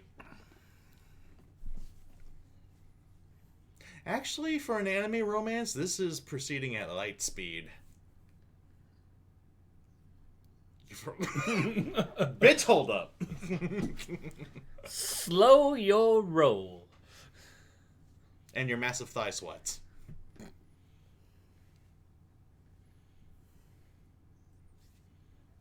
Oh. Those are some interesting runes.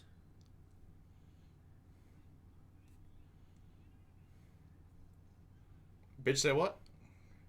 Oh, found the antagonist for this. Oh. Do you know who my dad is? Okay, I'm in, bitch. So that's your daddy. Well, oh. Well, keep going. I'll show you who your new daddy is. Come on. Bling. There it is. His special ability, Zone. Oh my god, the Bishi!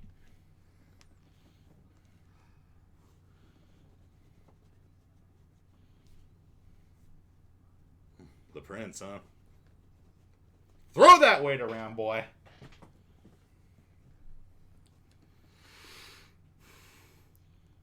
This is actually interesting, because I really hate it when nobles do that. You're as unworldly as I've heard. Oh, God. The shoujo is strong with this one. With this episode, anyway.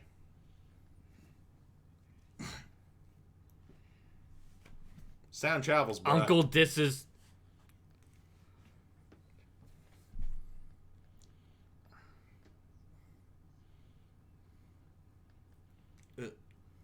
Awkward.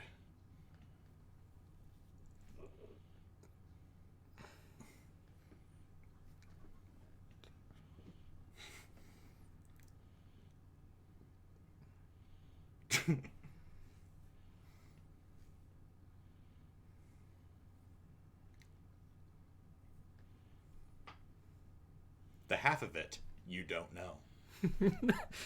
Half? More like 90%. But she's also genre savvy. Ish. It's like, noble douchebag's not going to be a problem at all. Also, what's Archer doing in this class? Caught a glimpse of him earlier. How does this work? With the pencil. I don't understand anybody who could... Oh, God. Oh, God, they put them indoors. Physical With all your examination. might? Start! One Punch Man? One Punch Man. Hey? I cast Magic Missile! And they're... Oh, God.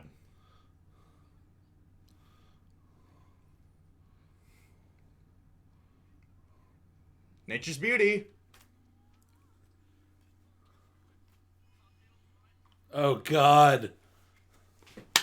That is pretty cringy. Remember the opening from Tales of Berseria? Or Visteria? Or Zisteria, that's the one. DX. The sound effect! She got her rocks off. Of course she's satisfied.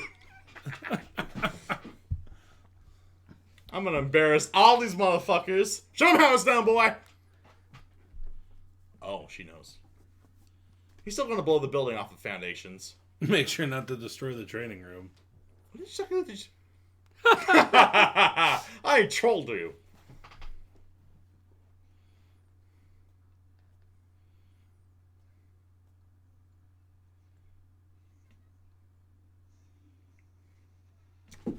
Damn! That was under control. It's gone white.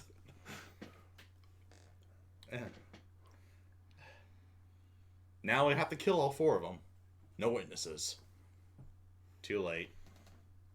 Should have killed her too. I like how her glasses are still broken. Nice touch. Yay! Oh, great, it's the gay option. I had a feeling.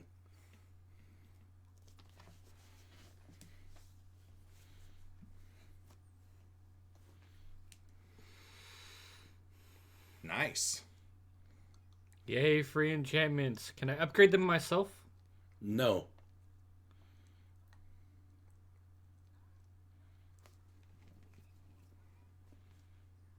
Yes. Just as planned.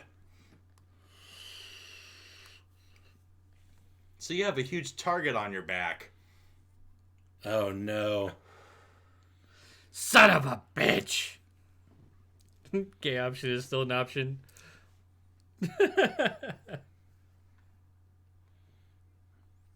Right back at you. Oh, man. He's using the noble B sheet against him. I like that, actually. It's a whole nother dimension of sass and trolling. Good luck.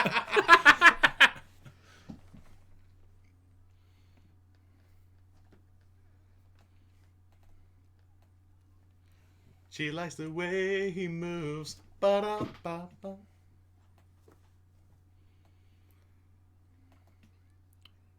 Kabedon and say, give me the D.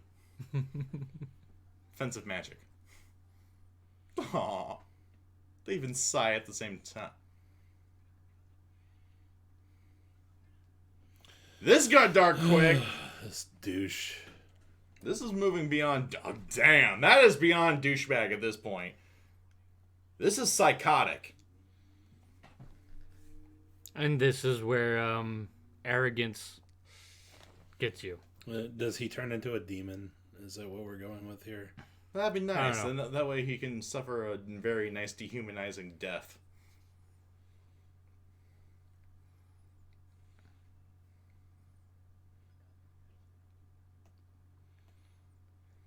A magic eraser. Cool. A magic pencil. That's huge.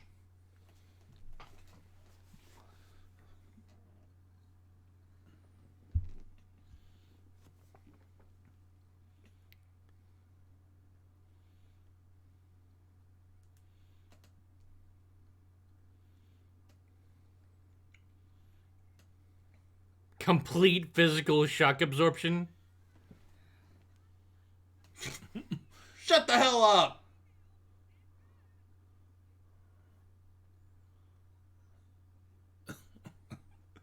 You about gave your grandma a heart attack, boy. Tell no one. Sound travels, you know. Oh, never mind. The reputation travels.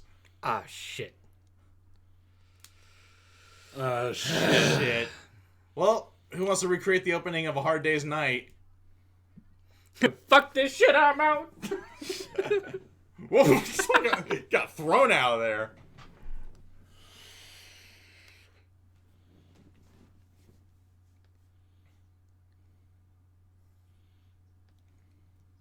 No pressure. It's like, you bastard. And so. Day. Okay, this is the something's about to happen kind of music. Oh, never mind. I have a feeling this speech is going to be ultimate cringe.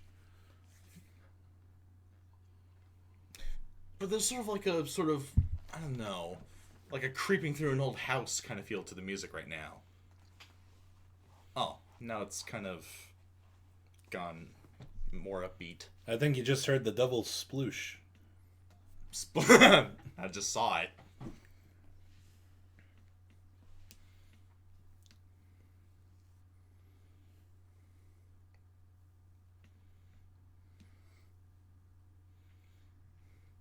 Show more gum than a Wrigley's factory.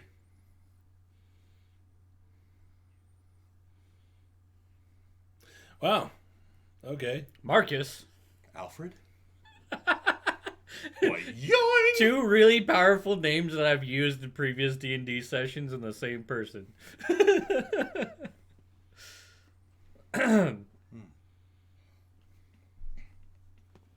No. Confession already?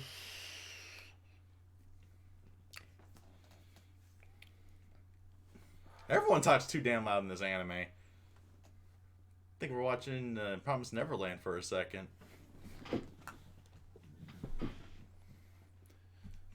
Damn robes.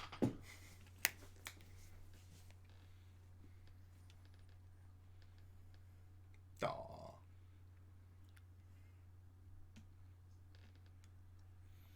Of course it's you. Are they betrothed? Jesus douche. Bitch! Hands Smack off! a hoe. Yep, they're betrothed. God damn it.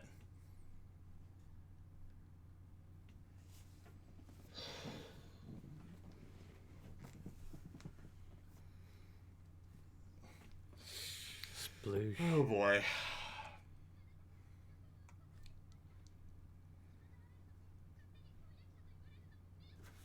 Oh, so they're not actually betrothed? Oh. He's gonna try and make it so.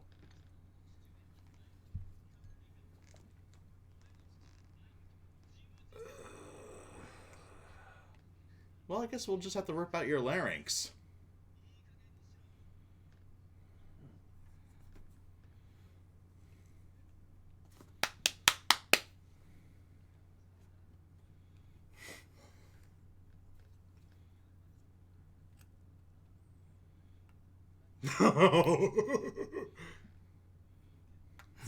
Be gone. Get the fuck out. And now he goes to brood some more, though. Reminds me of a certain somebody. No, this... And events going on. No. Things are still going down a very ugly path, man.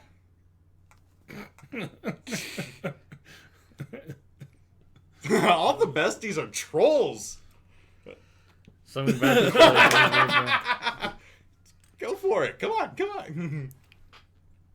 Ryu says, "Okay, something about this really knows me about this segment. It feels really It really feels pointless because it didn't actually feel like a major problem. Yeah. The prince likes to trolling.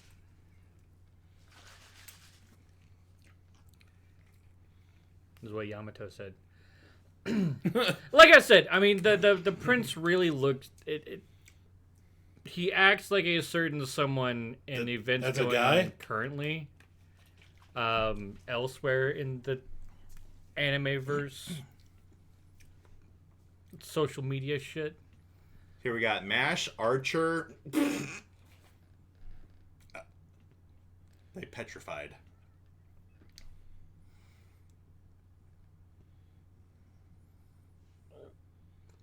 Oh. Grandma knows good waifu when she sees it.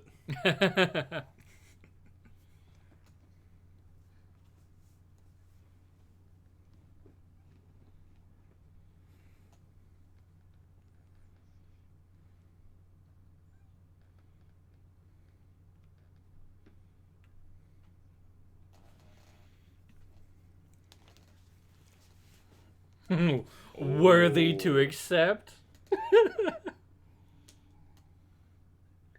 Whoa. Whoopsh.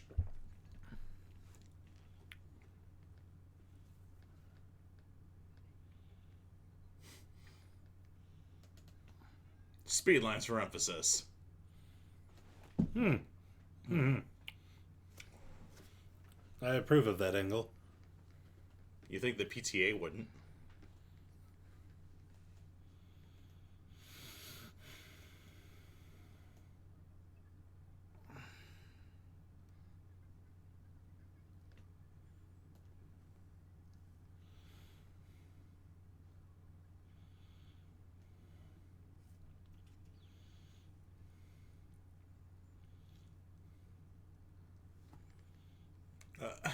No, I don't approve of this at all. Damn. I guess...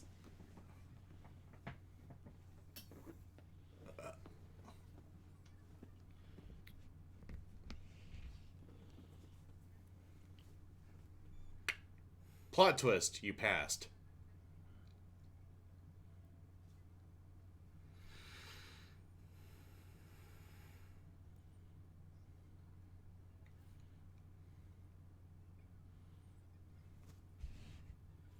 No, don't worry, he's kind of gullible anyway. It's what we do.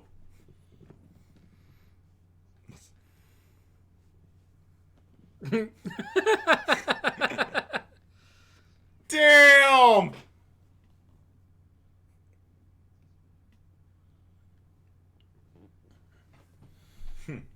The king approves.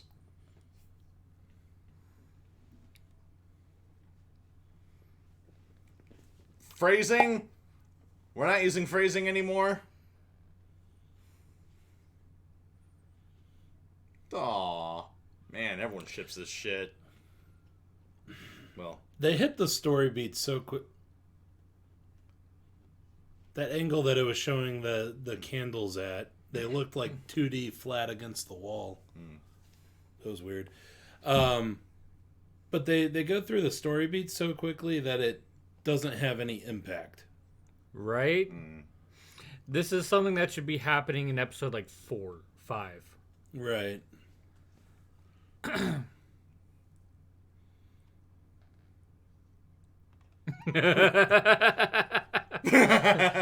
thin air people. The king! The fucking king of the country is a thin air person.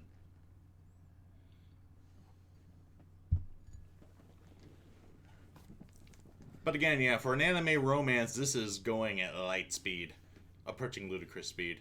I expect to see plaid every time I see the two on screen from now on.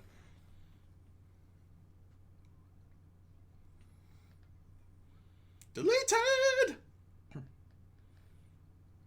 Oh.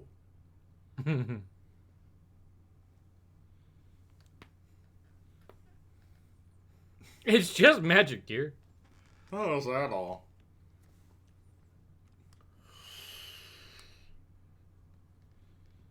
So your boobs are endangered. The tops.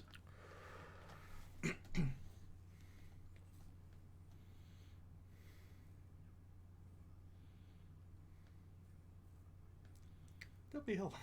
Yeah, obviously.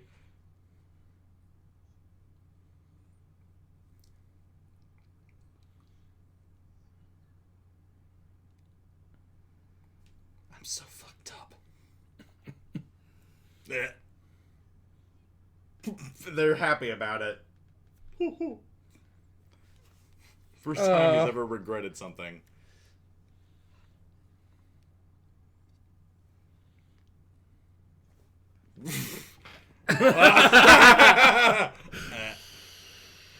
This is his face like, really, old man? Really? Bling! Bishi sparkles for almost everyone. A big United States saver. Maria. I'm loving how much of a troll she is.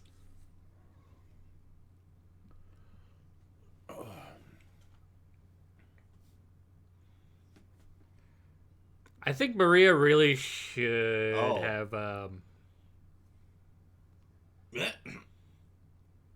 you're thinking with portals.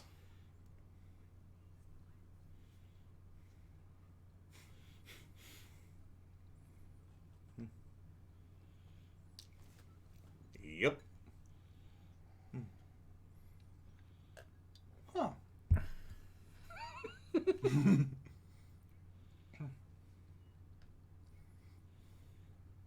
Great, so this is turning into Jumper. Don't think too much. You'll give yourself a headache.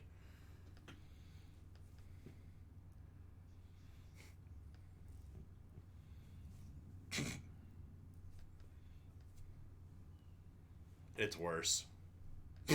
Altogether now. Okay. Man. Okay, so Some parts the of episode was humorous. Very It much wasn't like a bear to watch. It's pretty enjoyable. Like other series that they fly through, a lot of times it's hard for me to watch them. Right.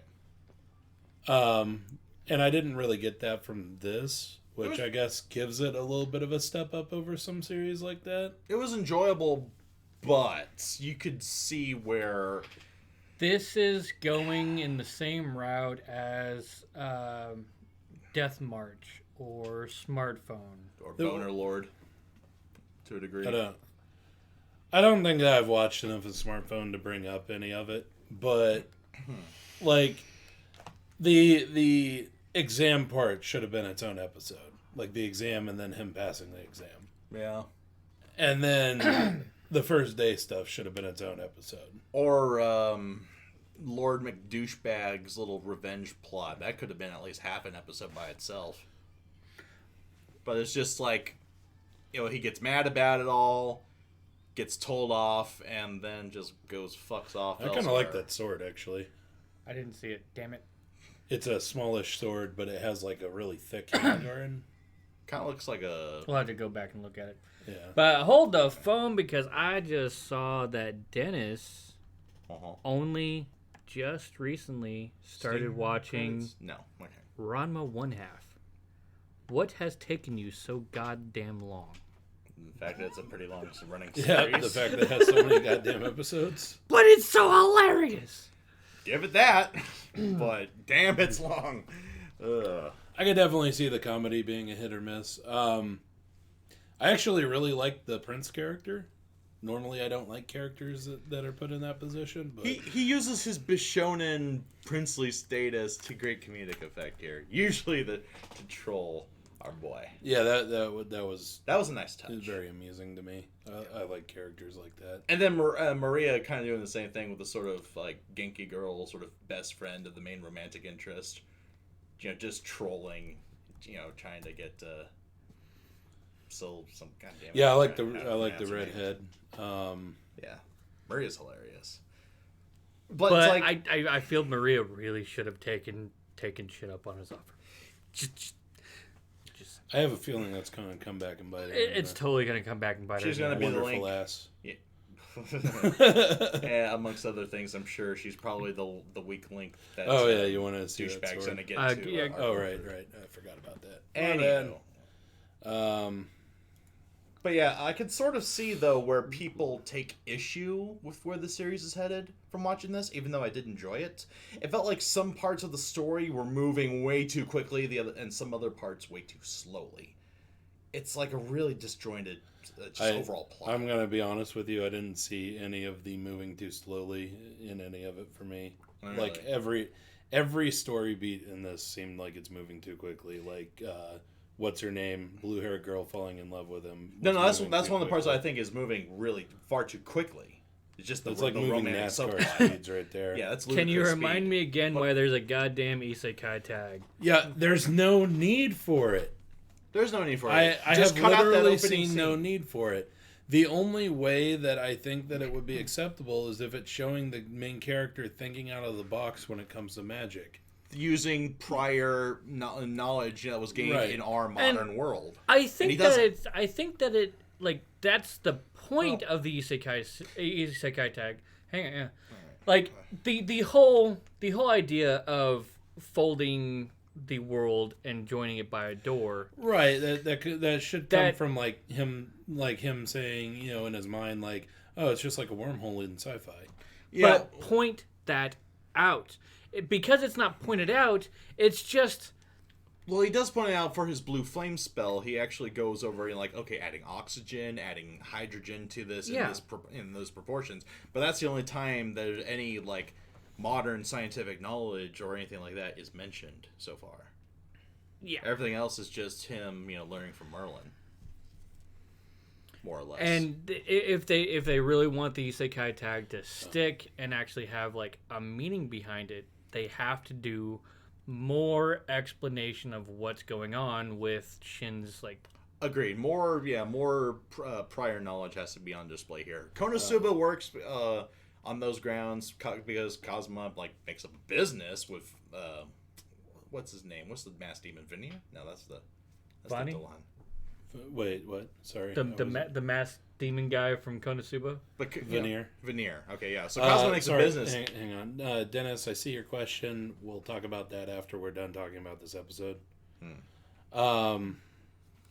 But anyway, yeah, Kazuma and Veneer basically make an export business for, goods that were invented in Japan. That's why you get the kotatsu and all that. Okay, cool. It's things from his work from our world. Our world, yeah. Yeah. Subaru and ReZero, he has the cell phone. That comes into play. Not as badly as in smartphone. He also has this concept of genre savviness, right? And it becomes a meta anti-meta dichotomy there, where he wants to think of it exactly as the meta version of what he envisions, but it's definitely not. At the beginning of Shield Hero, all four of the heroes, view it just as, oh, we're in a game world. And the good part of the progression is now Fumi realizes, oh, this isn't a game. I should change my, my way of thinking about it. But you still have that sort of touch, of our reality in there. You don't see it in here after he explains the blue flame spell. I don't think. So yeah, this I don't think the isekai tag should stick to this series. All right, Yamato. Thanks for joining us. Have a going, Chip. Going back, before we get to Dennis's question, because I want to get to it. I will talk about that all day long. Ryu, that could be its own stream. Ryu mentioned that there were people saying that the first 2 episodes were better than Shield Hero. 2 episodes of this? Yeah. Who? I really want to know because I need to know to avoid them. Because this is the quickest, most rushed opening. Character development, all that is so rushed. Like I said, it's akin to Death March. It's akin to Smartphone. It's so rushed. I mean, even Vanadis. I'd say, well, that's the thing. I mean, yeah, it's kind of rushed, but you don't see much in the way of actual character development. You don't see Shin grow or improve or change much at all. Just as situation changes and at light speed. So on Fanto's point, he was like, SJWs, they hated Shield Hero. Yeah, but I'm going to refute that claim because this guy is the epitome of what they don't want in anime. Just an overpowered, male character, has the girls falling at his feet. Or, I'm sorry, your usual fantasy action anime protagonist. This is not what you want in anime. Why are you going to praise it? If it is truly the SJWs. I don't believe that it is. And by the way, Fanta, why are you taking their opinion seriously? I mean, come on, that's just common sense. You don't listen to them. Himiko says, I like Smartphone when it aired. Please kill me. I'm sorry, Himiko. Oh, no. It's broken. It's okay. People can learn. They have neurosurgery for that. Oh, God. Anyway, but yeah, I would just really appreciate it if the series would slow down, because honestly, where they're at, we should be at episode 4, not episode 2. 4, yeah, 5. So Shin's whole living situation, going to the school, that should be episode 4 or 5. His romance here should be episode 10 or 11. So that's what I was kind of getting at with different elements of the plot moving at different speeds. And then his own actual growth as a person, as a character, that's lagging behind both of those prior plot elements. Never said I listened to the SJW's opinion. Okay. Okay, good. You don't need brain surgery like poor Himiko does. That's good. But yeah, I agree. This series should slow wits roll. Ooh, as I almost fall to my death from my chair. Very nice. DK almost died. It almost happened. He almost became an isekai protagonist. Fuck! Damn it! You ruined your chance. That was my chance. It was your one It chance. wasn't Truck-kun, it was Chair-kun almost did me in. Shane's chair makes a surprise appearance.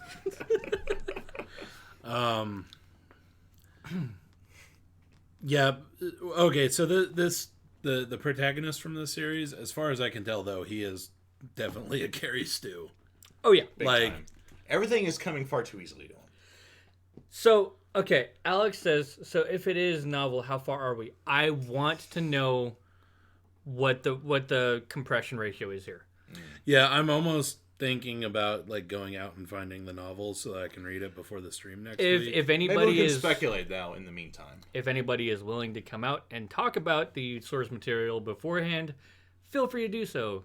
Our Discord should be, I don't know if it's in the link, but you should be able It's not in the description of this, I don't think. But if you go to any of our other videos, there's a link in the description of those. So, I mean, I believe everybody here is in the Discord. I hope so. But if you're not... What, us draw an audience from outside our inner circle? Aw.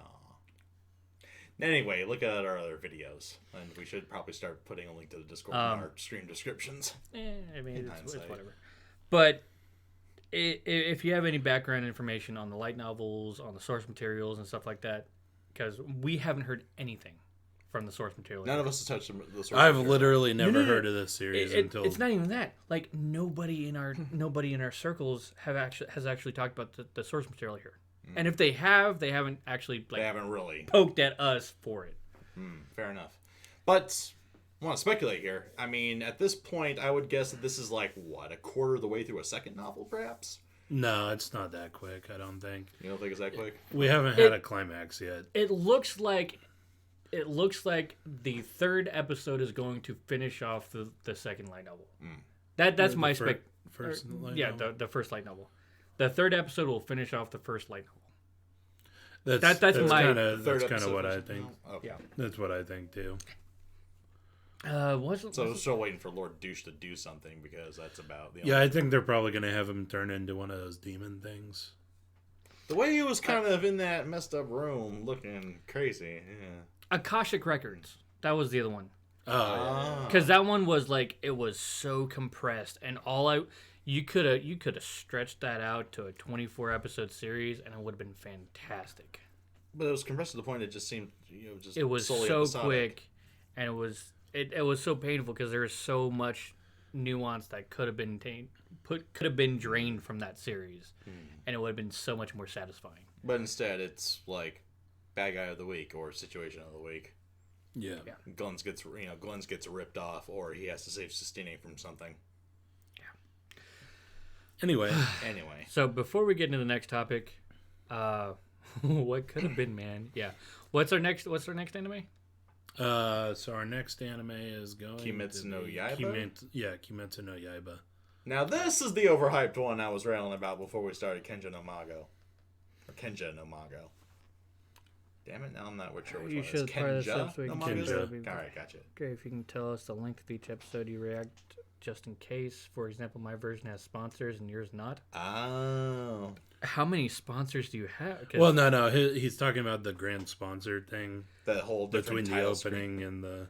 Yeah, that's usually at Yeah, least sorry. like 7 to 10 seconds. Typically, the episodes that we get, they don't have those, but they'll have like I think that one had the Karakawa thing and then the Funimation thing, the little title cards that they put at the beginning of the episodes.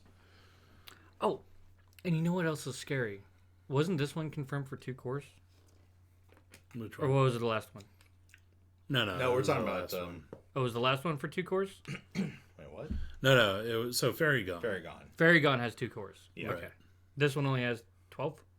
I believe. Okay. Demon Slayer is now confirmed for... Okay.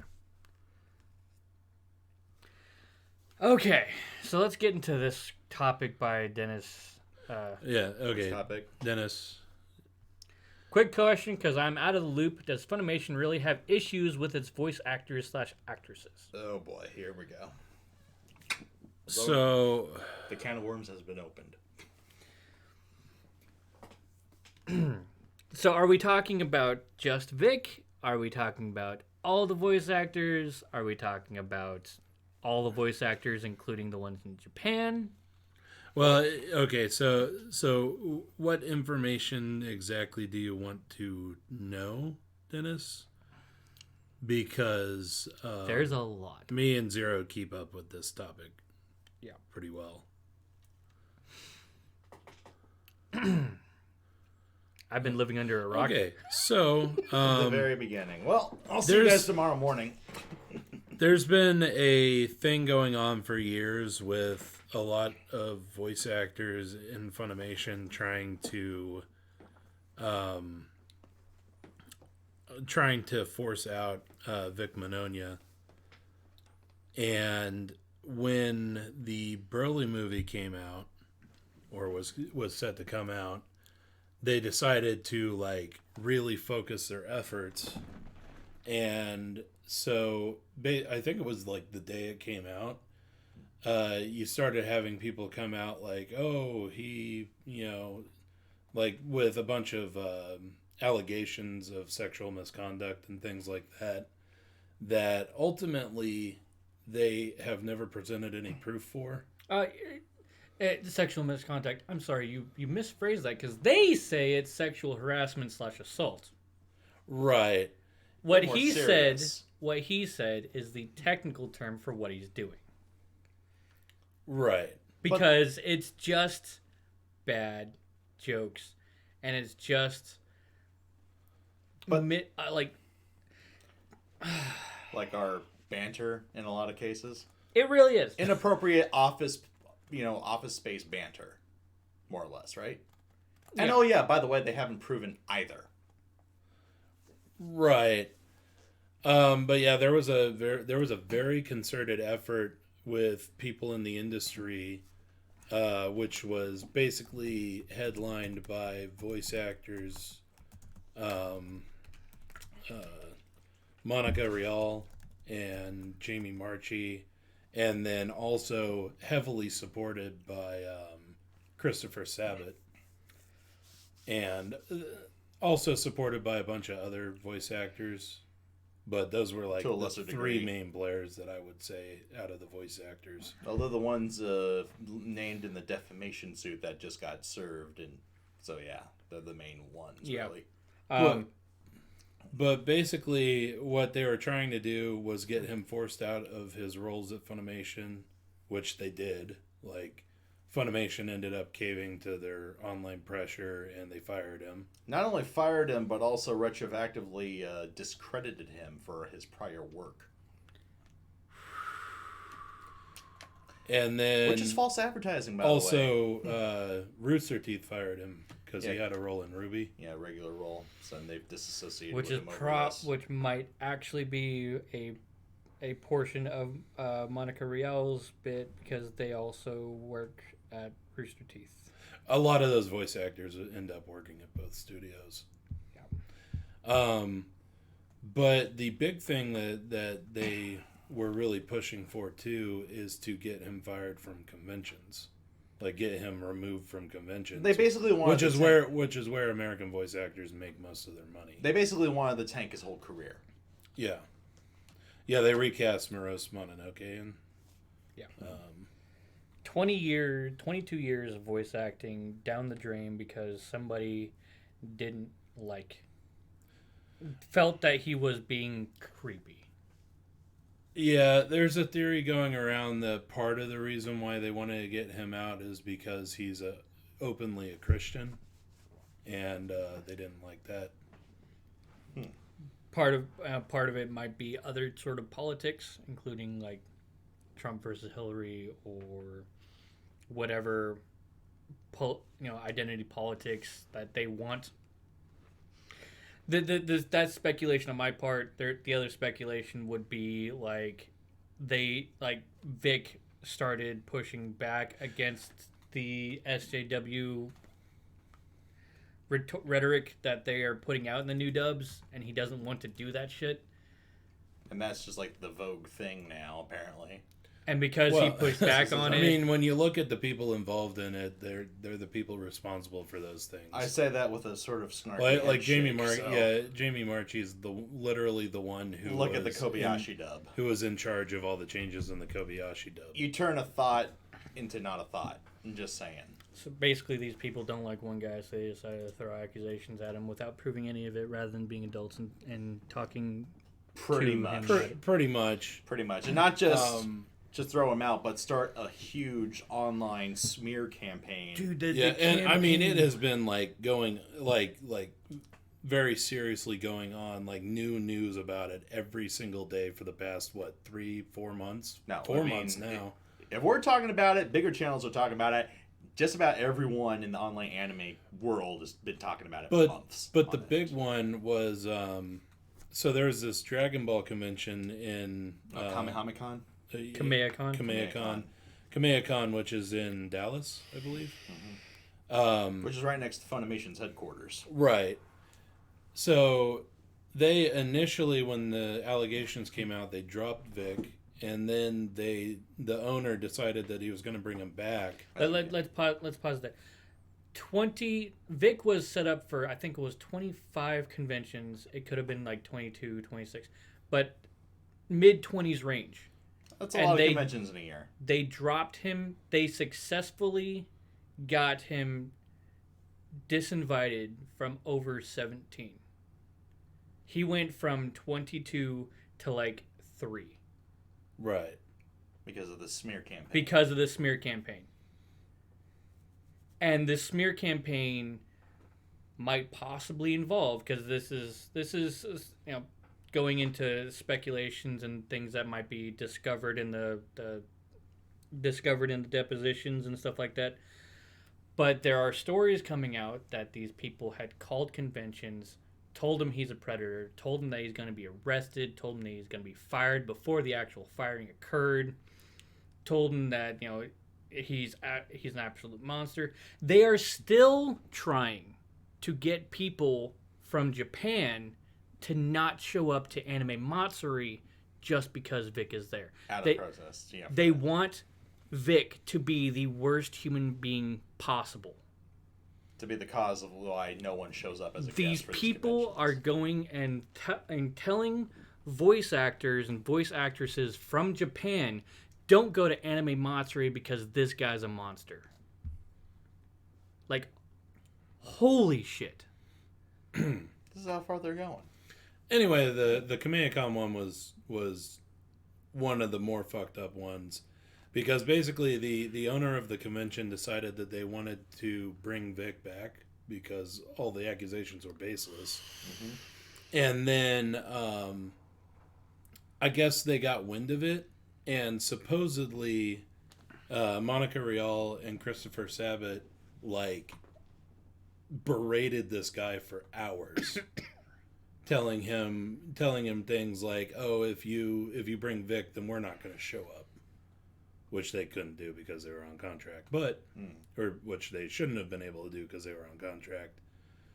But yeah, they apparently berated this guy for hours. Finally, after a week of flip-flopping on it, he finally decides to bring Vic back. Monica Rial cancels, citing safety concerns. And then the one that got me was Sabat was supposed to do a tour of his studio, which is where Funimation does all the Dragon Ball dubs. And he ended up canceling it the week of the convention, canceling the tour, which would have made the convention a lot of money. And they say that there was a recording session there that was scheduled for the same day by accident. I believe that was just an excuse for him to cancel it. Interestingly enough, I think he still showed up to the con. He did show up to the con. Yeah, so it wasn't his recording. But it was something vindictive that he could do, that he knew that he could do and get away with. There are other possibilities that people from way up top was Funimation, telling him, upper management. No, this was going to make you a lot of money, so no, you can't do that now because you're fucking shit up. That might be a possibility. That this is something that Nick Rekieta has speculated on. Nick Rekieta being Rekieta Law, the channel. Rekieta Really Law. entertaining, by the way. It really is. Eat a jelly bean. His read through of the documents last night were fucking gold. Oh yeah, and speaking of which, Mignogna and company have served papers because. A lawsuit's been filed against Funimation Studios, against Monica Rial, against Jamie Marchi, and against Ron Toye, which is Monica Rial's fiance. He has been one of the most vocal people on Twitter trashing Vic. He refuses to shut the fuck up. Yeah.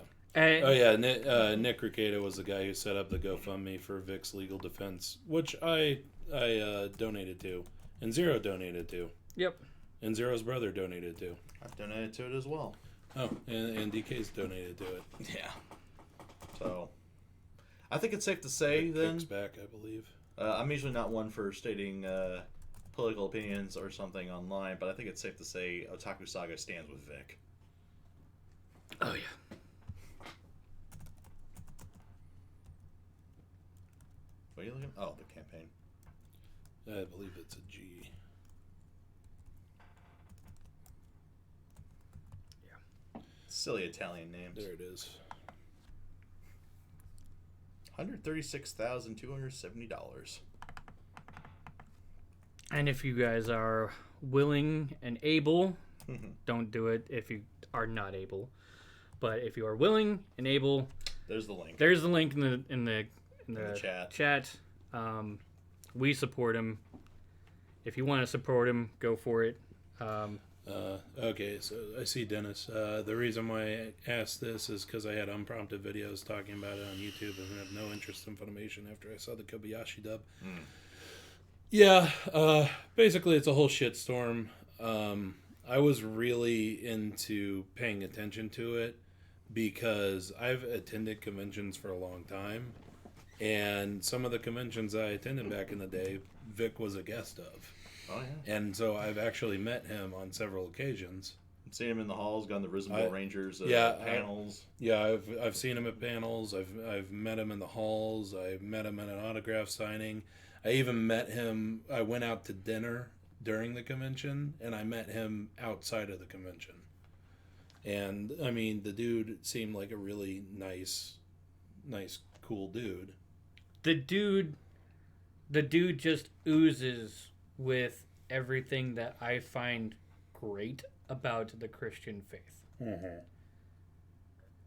And right now, my faith is a whole nother story that I do not want to get into because I don't like sharing stuff like that. But some Catholics, they don't show the greatness of the Catholic faith. This guy really does. And that's saying a lot. It really does. I just don't like that the man's career is being tanked without any sort of validity at all. The Coozers have nothing, and they're useless at selling it. What they have... That really pisses me off right there. Well, I mean, we could probably just go ahead and tell the Jelly Bean story to show an example of what they have. So, there was an investigation, which was done by Sony... on behalf of Funimation. Their parent company. But Funimation says they did it. But Funimation says they did it. But that's the reason given from Funimation of why they fired him. And in that investigation, there's 3 stories. One of them, the one by Monica Rial, is absolutely fucking ridiculous. The Jelly Bean story is great. So the Jelly Bean story is at a convention one time where they were both guests. They were on a panel, and Monica Rial apparently had or they were doing like signings nearby each other. Monica Rial had jelly beans that she was eating. Vic asked for one. So she decided to take her permanent marker and sign the jelly bean, and then she gave it to him, and he apparently ate the jelly bean and said, haha, now I've eaten Monica Rial. Now I can say I've That's eaten the Monica. sexual harassment. That, like, and the That's the not point, even a Otaku Saga level joke right there. The point where he said it was a fan said, "Wouldn't you get poisoning from eating the ink?" And in response to it, he said, "Oh, but now I get to say that I've eaten Monica Rial." And that's the sexual harassment that got him fired. Totally. Are you fucking kidding me? Totally worth vindictively ruining a man's career over. Yeah, right. What? That joke was offensive? How petty are you when you're the punchline of a joke that even I wouldn't tell because it's so cringy?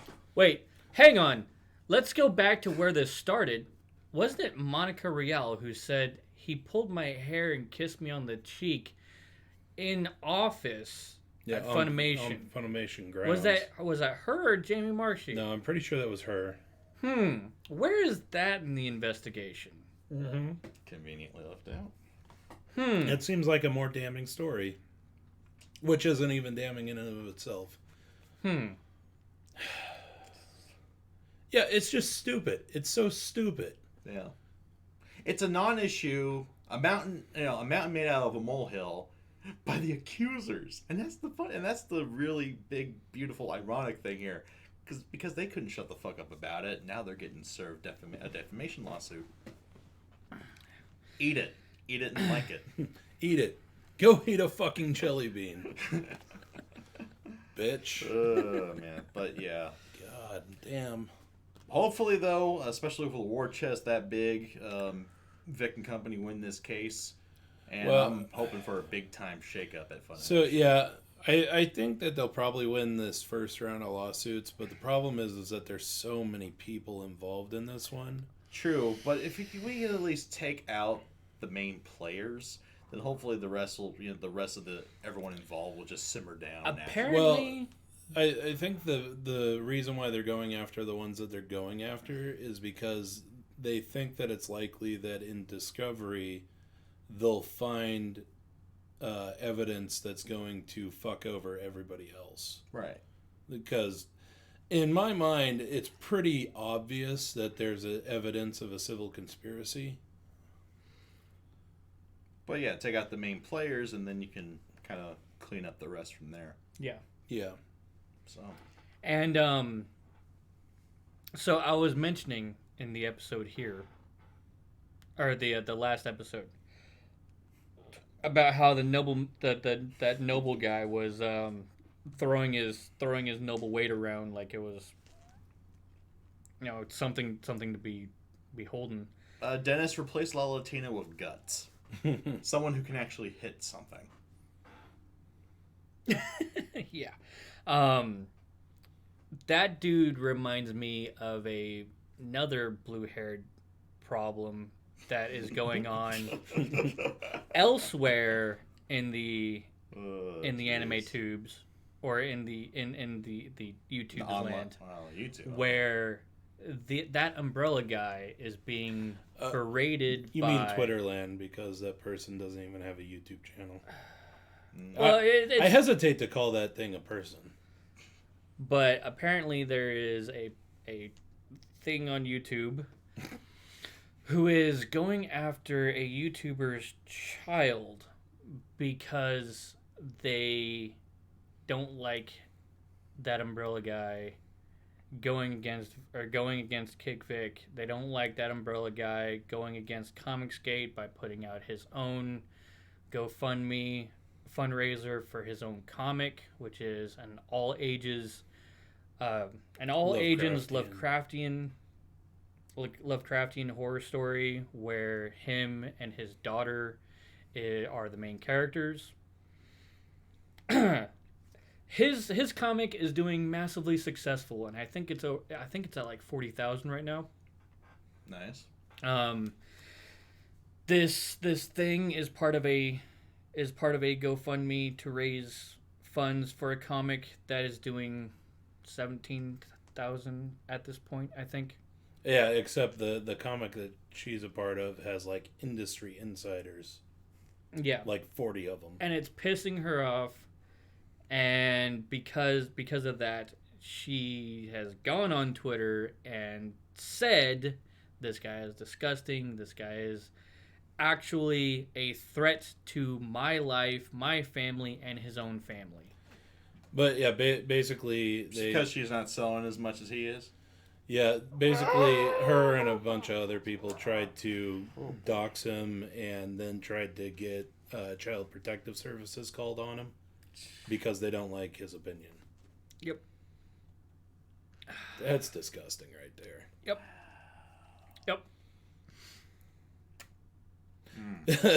I have nothing to say after that. That's disgusting. That's disgusting. They are so disgusting. Oh, but on the Vic stuff, actually, I've been meaning to make slides for it to put it in the empty space on our sidebar over here. But one of the conventions that never dropped Vic, which is Anime Matsuri, which is going to be in Houston in June. Me and Zero have decided that since it lines up perfectly with the vacation that we were planning on taking anyway, we're going to go ahead and attend the convention. So if anybody's in Houston at Anime Matsuri, what we'll probably end up doing is maybe going on our Twitter or our Discord and saying, hey, we'll be at this location at this time on this day, and see if we can get some fans together. See if we can get some fan together. Yeah. Thank you, all our viewer.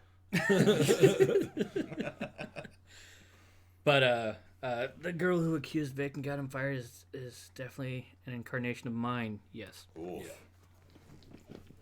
Yeah. Like 100 much. times yes. Like 100%. No, mine's just a bratty little royal vying for power. These people, they're just doing it for laughs, really. There's no... I can't even say it's a good reason because it's just so low and underhanded. I think they're worse. I believe that in the paper, the documents that were filed, Right in the suit. it describes a wanton disregard for his life. Yeah. Well, yeah, that's the thing that they're going to argue is that people have committed suicide because of They've committed their suicide lives over being lesser ruined. things than this. This is huge. Right? So it's not even a stretch to think that these people wanted him to do it. Especially if they've known him for, going on 20 some odd years. Right. But- as a fellow industry professional. Get that switched over. But on a higher note, Vic Mignogna is going to be at Anime Matsuri. So are we. So is Nick Rekieta. So is Ty Beard. That's Nick's lawyer. Vic's or Vic's lawyer, yeah. So if you want to meet any of them, if you want to meet us, we will be there. I think they want to meet them, but... Yeah. Yeah, you meet these two as well. Also, a flaming pile of Shane is now an insult coined by Nick in reference to a certain shoe-eating idiot. And apparently the ghost of That dude's just ugh. the ghost of Shane's chair tried to kill DK. My I chair don't does know. not If look you as bad let as that it is. chair go a couple more months, it might be almost as beat up as Shane's. Maybe a year. We need to replace your chair. Patreon.com/Otaku Saga. That's all I can say. Please let us put it out of its misery. Right? Just take it out back and shoot it once. Just get it over But with, yeah. man. Anyway, I think we've had a sidebar on this for long enough. Yeah. I mean, it wasn't as long as I thought it would be. I thought I'd be here all night. When I go over it, I do try to keep it to just the basics because there's a lot more to talk about. Like I could probably go on for hours about it. Go find Nick Rekieta's stuff. Listen to the expert on it. Listen to the expert. It's Rekieta Law on YouTube. His stream yesterday. He went by point everything that's going on. He talked to Vic Mignogna's lawyer, Ty Beard. He talked to them in the first 2 hours. The second hour and a half, 2 hours, he went over 100% what the document says and everything they've messed up on, everything that's going on, and everything that might be attached to, and what kind of discovery and deposition is going to come from it. Also, if you guys like Let's Plays, the day before yesterday, His Phoenix Wright. Yeah, he played the first case in the first Phoenix Wright game, which was hilarious. So yeah, if you want to see because of how different the law in that game is compared to actual if you want to see an actual lawyer's opinion of Japanifornia's law system and court proceedings, it's an amazing watch. He declared a mistrial after like the first witness testimony. Right. Yeah. No.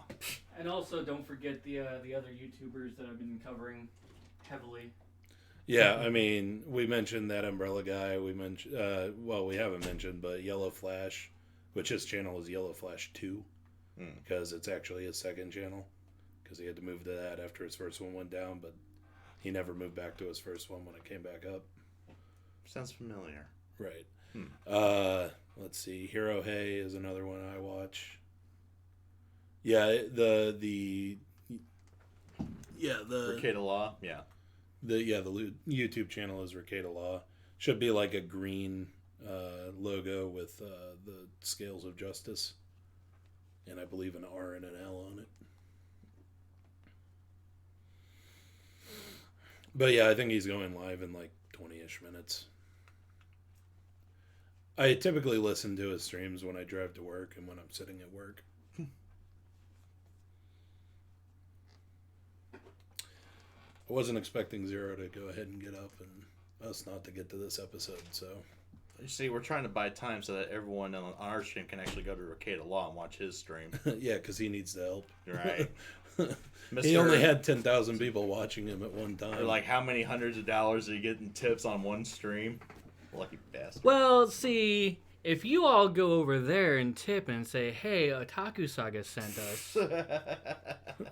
They're going to be like, who? Who are they? Oh, man, I watch the videos. Man, I'll just stick here. Anyway.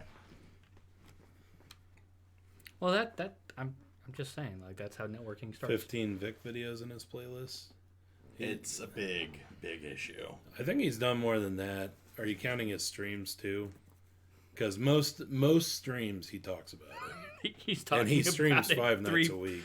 He talks about it 3 nights a week. So for the past like 3 months. So yeah, that's going down in about 20 minutes. Meanwhile, we're gonna watch Kimetsu no Yaiba. Affordable Hype. Shall we? A raging piece of shame. Raging pile of shame. What, Kimetsu no Yaiba? No. Oh. Oh, just the advertised playlist. Okay. He probably hasn't updated it. That sounds familiar. He is a boomer.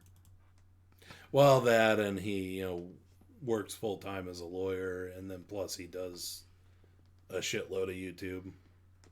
I was like 5 streams a week. Yeah. Damn, that is a lot. I would love to do the same thing, but unfortunately, our time does not permit it. Yeah. Anyhow. So yeah, Demon Slayer. Finally starting it. I almost pinched my finger on my... It's the one thing I hate about this chair is the arms go back and forth. Mm-hmm. So whenever I put weight on them to like scoot up in the chair, it scoots back, but that's where my fingers are. Yeah, so you get slide bite. Yeah. Oof. Rip. Anyway, starting Kimetsu no Yaiba episode 2 in 3, 2, 1. Let's jam. Ka. Motherfucker. Protagonist is a whiny little bitch.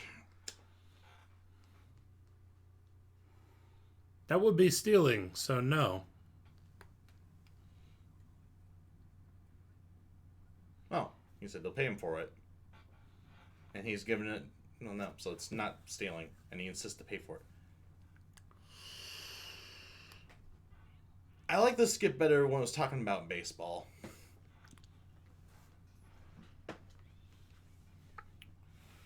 What the fuck? He sprained his wrist? What the fuck? Oh god. We get it, you're a goody two-shoes. So not he's a whiny little bitch, he's a fucking idiot. Oh. Gee. What are you, a dog? I know you're muzzled like one, but... Yeah, that's her role in life. She's a human dog. Wan. Okay, Dennis. What is the point of that scene? What the hell? Ugh. There's a kitty at the door. Yes, I can hear the kitty. Can you guys hear the kitty? She's pretty loud. Kitty wants attention. I think Kitty wants airtime. Let's give the crowd what they came to see.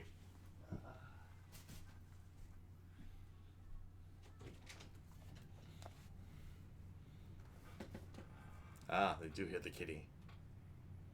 Well, give us a couple seconds. You'll see the kitty. No, looks Or like not. she bolted. She probably just wanted somebody to come out and pay attention to her for a second. And then she bolts down the stairs. Apparently that was the wrong kitty. I Oh. thought that was Echo. That was Mouse. Huh. Oh. Usually she's not the vocal one. Well, it is feeding time.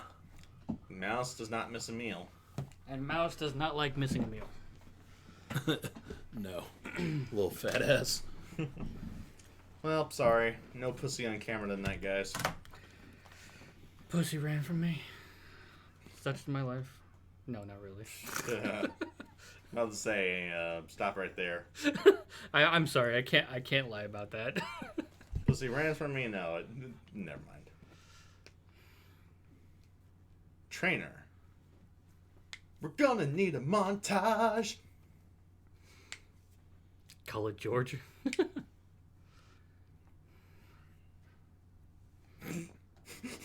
Mole people.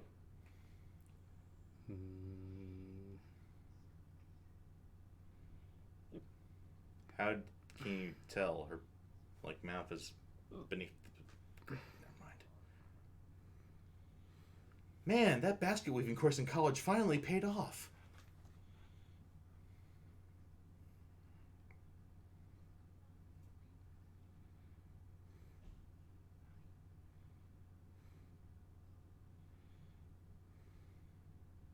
She understands to a degree.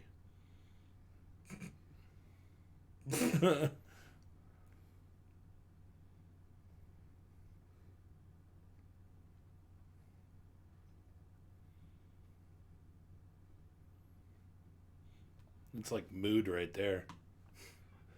Stick your head inside something dark and just flop dead.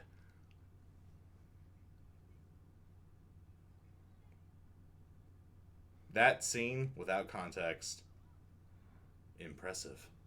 Thump. Aw. Zombie head pats.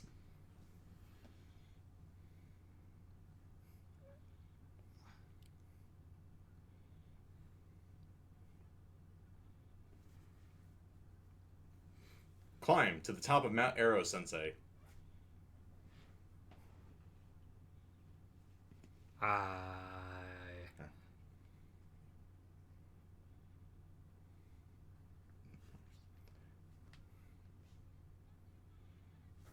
This won't play into the story at all. That's fine, I'm the main character.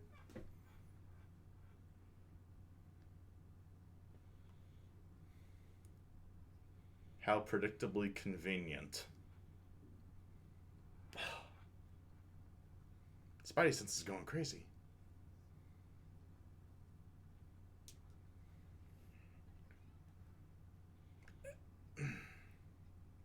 God damn it, Leroy. Or something's killing someone here. Like that. Yeah.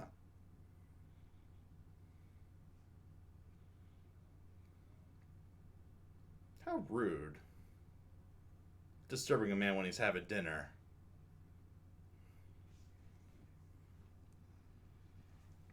That's a pretty good shit face, kid.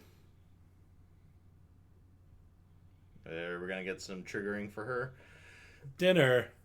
Itadakimasu!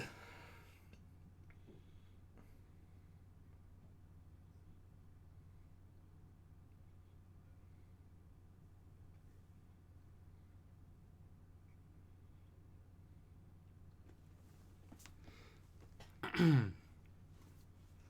Oh! Double damn! impressive. It's Impressive he got that off. Yeah, right?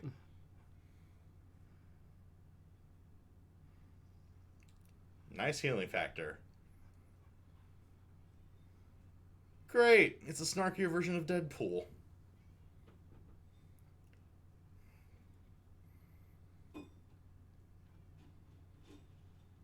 That feeling when you forget where you left the keys for the ball gag.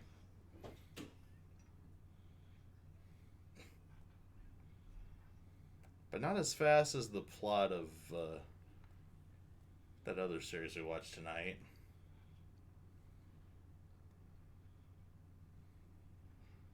Why don't you turn around and face that hunger in the other direction? Like this? Damn! Also, goal!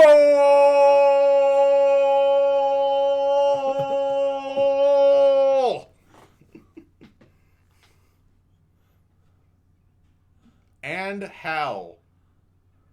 You need to do more, kid. Behind you. Come on. Come. No. Ow.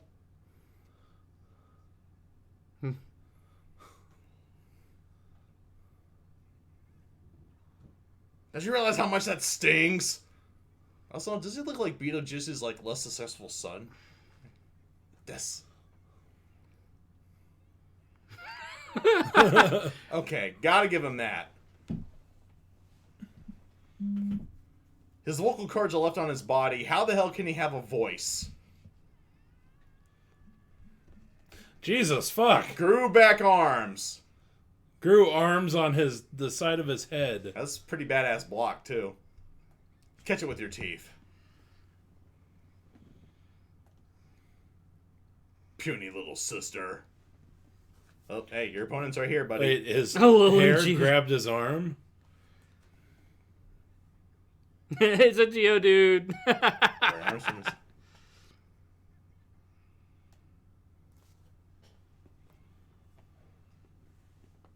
Headbutt.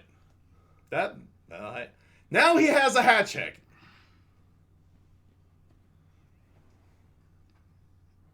That might explain the big scar he has. Okay, that looks far too funny.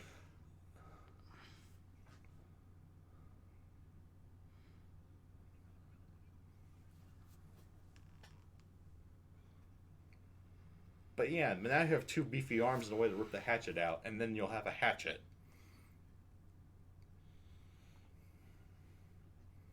Geodude's cousin has appeared.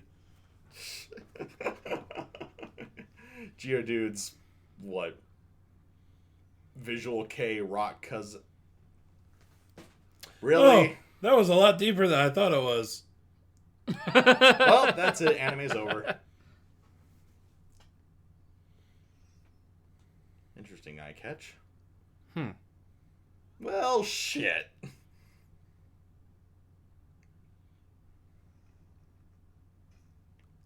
Oh. I mean... My back hurts just from... Oh, damn. That killed him. That sucks. Ow.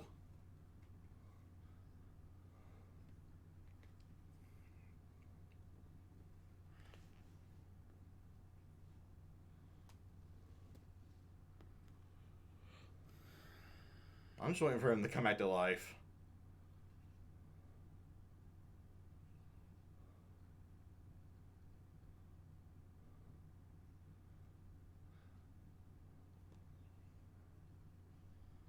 Do it.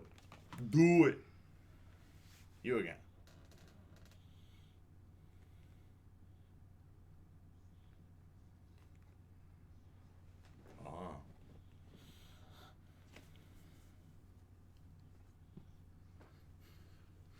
Old men. Like a ghost.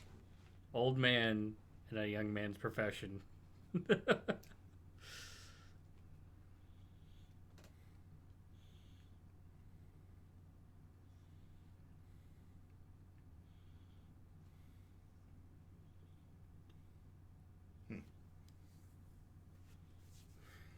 Blunt force trauma.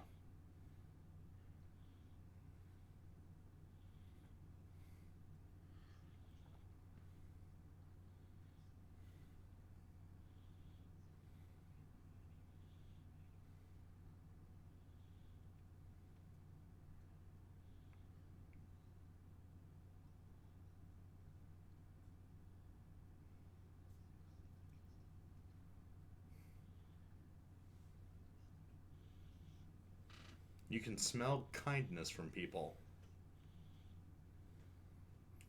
That is a very impressive nose.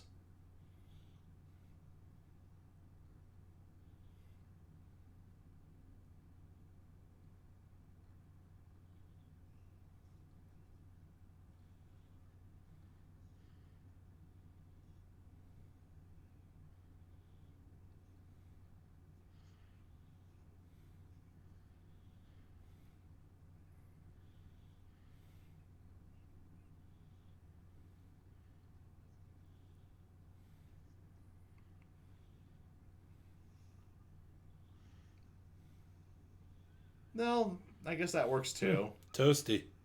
Toasty.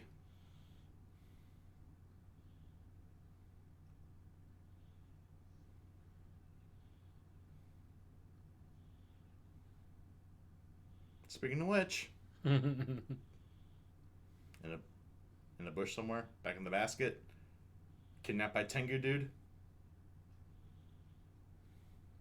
All right, in the building.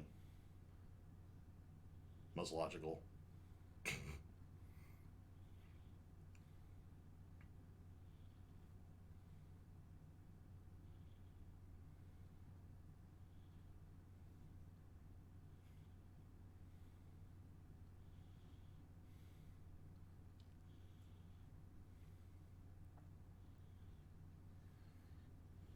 Well, that was quick. Remember, quick. Couldn't hear him coming even. Stealth burial.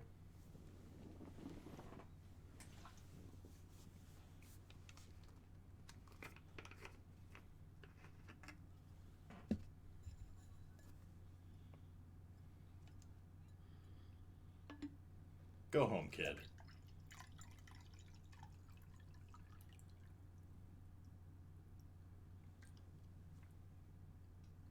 Damn.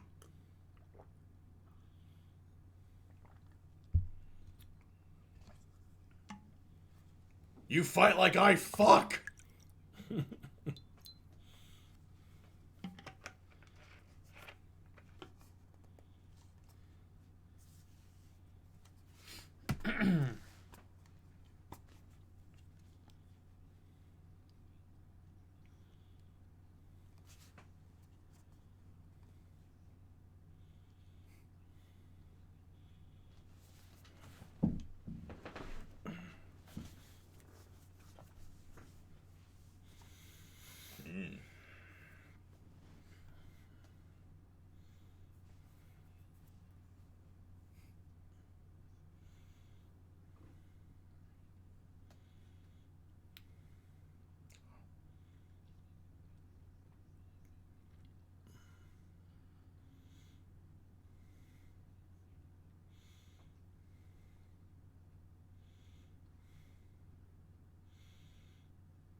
The 3D.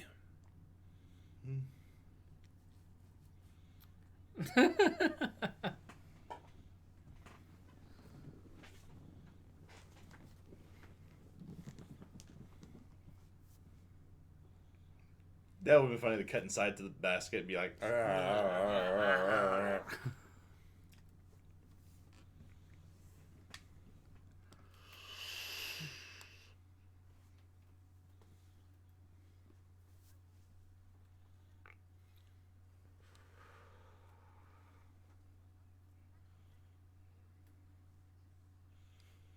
I never said that the 3D was bad. It's just noticeable. It's one of the things that Ufotable likes to do with blending 3D into the backgrounds. Make the backgrounds look more photorealistic. They like doing it a lot in... what was that no, which is guy here? You ain't past shit, bitch. Unmasking?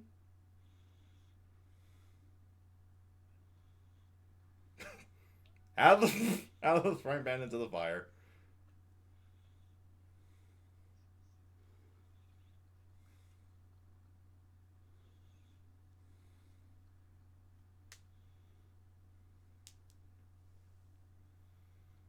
And by take care of her, I mean leave her alone in the house. Unbound. Tales of Assyria. Thank you, Nick.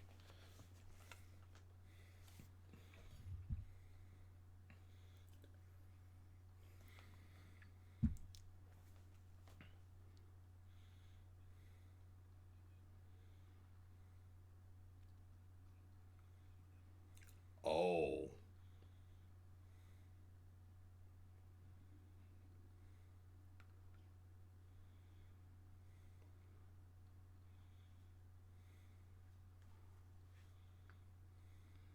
Or killed. No, it's not. No, now you've done it. Oh, also thanks Fanta for saying Tales of Assyria. Tripwire. Already?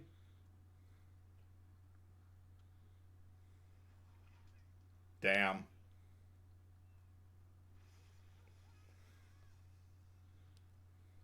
Welcome to Ninja School. You fail.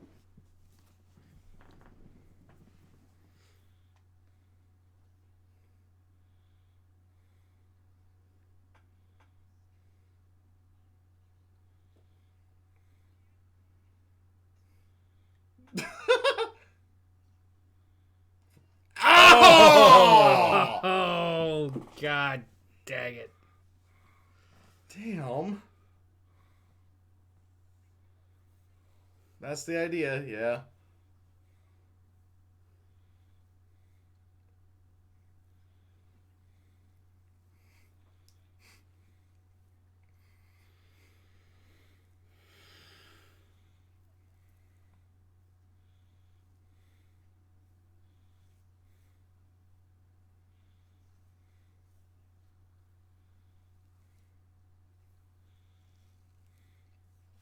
More rocks.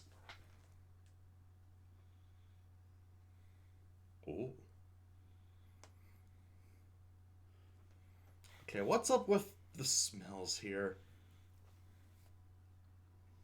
Ooh, very nicely dodged. Oh, the 3D. Oh, God. Woo! Log coming through. Ow. No, you don't. When you think you got it.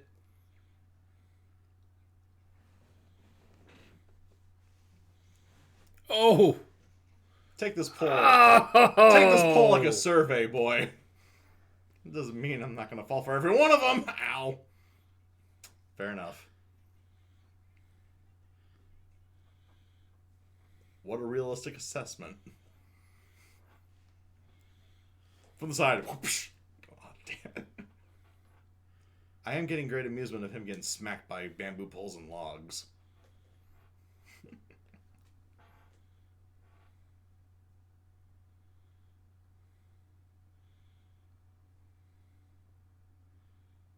I hear footsteps. Yo. Holy shit, dude. Got You look fucked like an up. absolute piece of...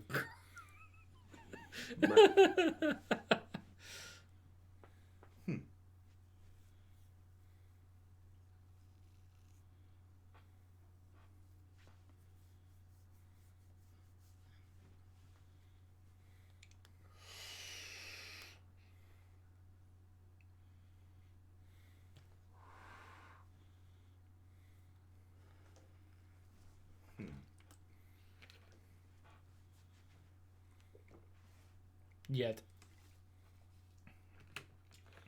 It's almost like they're anime protagonists.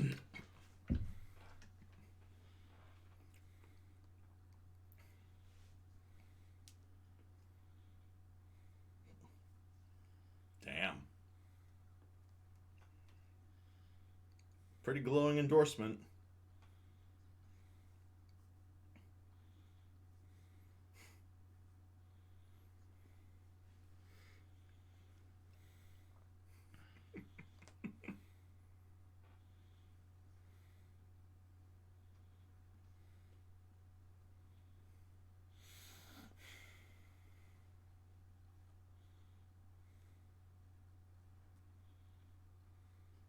Smack! Wake up! Training begins now.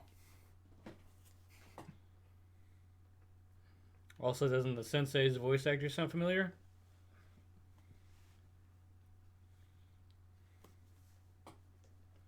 I wouldn't know. I don't know voice actors that well. That episode flew by. Not gonna lie, that went by pretty quickly.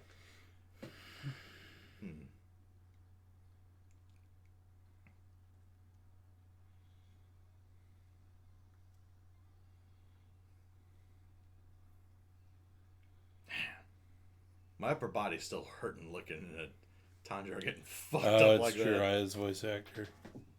Ah. Zero definitely wouldn't know that one. I've watched a bit of Naruto and Naruto Shippuden, but not enough to commit Jiraiya's voice to memory. Yeah, I mean, I watched it, but it was a long time ago, too. So it would probably be a little hard for me to place him with just that one voice. One voice work, I guess.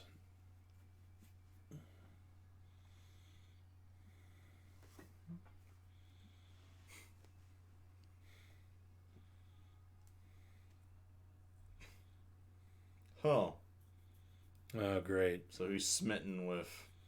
Oh my god. That's not going to cause any complications at all.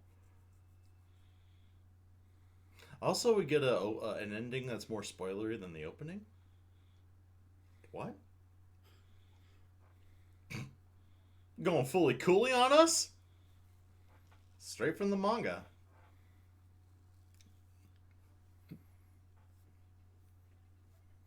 Please, come out of the pan. Oh my god. That's so cute. That is cute. Smack him! Smack him now! Oh shit! Oh. Too slow!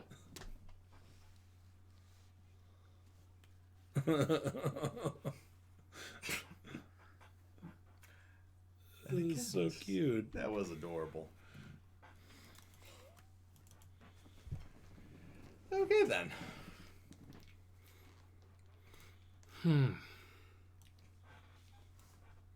You disagree heavily there? With what? Karno Kyokai-ish is not that great. I'm assuming that's what it... Let's see. Oh yeah, the Tales of Hysteria ones were good. It might just be on the writers, I guess.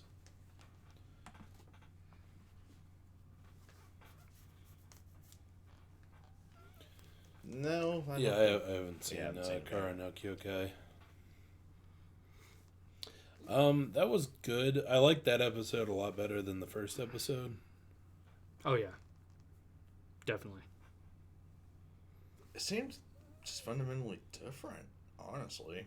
I mean, yeah, you need the sort of crap sack, origin story and all. Set our protagonist on the path of being a proper hero. Yeah, it's just established rule at this point. But the two episodes just seem almost night and day. This feels more in line with like the whole tone of the series we get from, the opening and ending, just all around. Yeah, I agree with Fanta. It didn't overdo the exposition so much. The first episode felt like it was really exposition heavy, and this one I thought did a lot better job. But the main protagonist certainly has a bad case of what was the term? What was the term for it? The bystander effect, where he just sits around and can't decide what he wants to do. Oh, I was thinking Shinji-ness. Dragon Ball Z syndrome.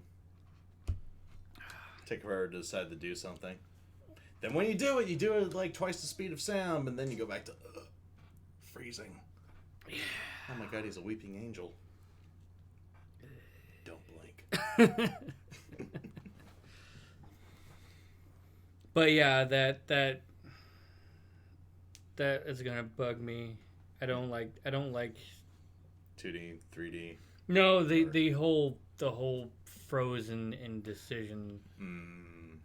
Yeah, I don't tend to like main characters who end up doing that. I don't like where they're like, oh, I have to make this decision, but it's not Right. It's not 100% just.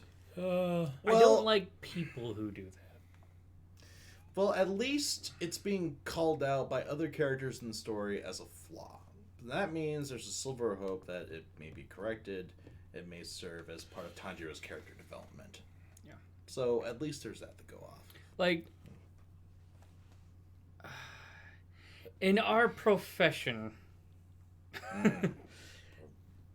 in our line of work, this really does get into problems, and I see a lot of people who I work with that end up having the same kind of deer in the headlights whenever when something happens. Well, yeah, okay. I guess getting a little bit on the personal level, the place that I work, if you don't make the correct decision quickly enough, you can literally cost not only the company that we work for, but the companies that are our clients millions of dollars. So you need to know what you're doing, and you need to make a decision. Or if shit really goes downhill, you need to have the wherewithal to, report it to the proper authorities. If the points happen, the points pass where there's nothing you can do about it anymore. Right. Well, I mean, that comes to making the correct decision. Yeah, and quickly, properly assess the situation, and then know what action to take, and then do it. And I'm not saying that everybody needs to learn how to do this. It's certainly a skill that needs to be much more common these days. But I don't think anyone we know, if, say, they were faced with a flesh-eating demon or something like that, had him pinned, I don't think they'd hesitate until sunrise to kill him. Yeah, probably not. Yeah, probably.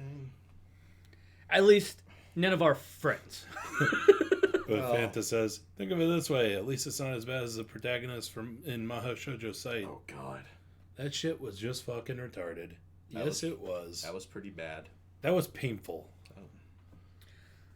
Anyhow.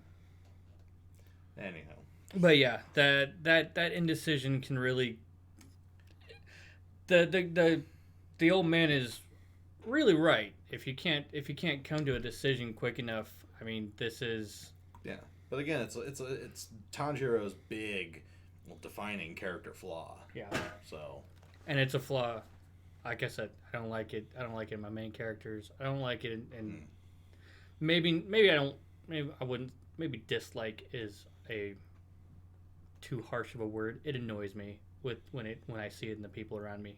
Well, yeah, at least it's a character trait that I definitely do not appreciate. Yeah. Well, at least you'll take joy then in that flaw being beaten out of Tanjiro with hidden traps and poles and shit. Hopefully. Or Sensei's gonna, Tanjiro's gonna get Sensei's hands. So, there's that. Yeah. If you want to improve yourself as a person, do it the Otaku Saga way. Have an old man in a Tengu mask beat the crap out of you.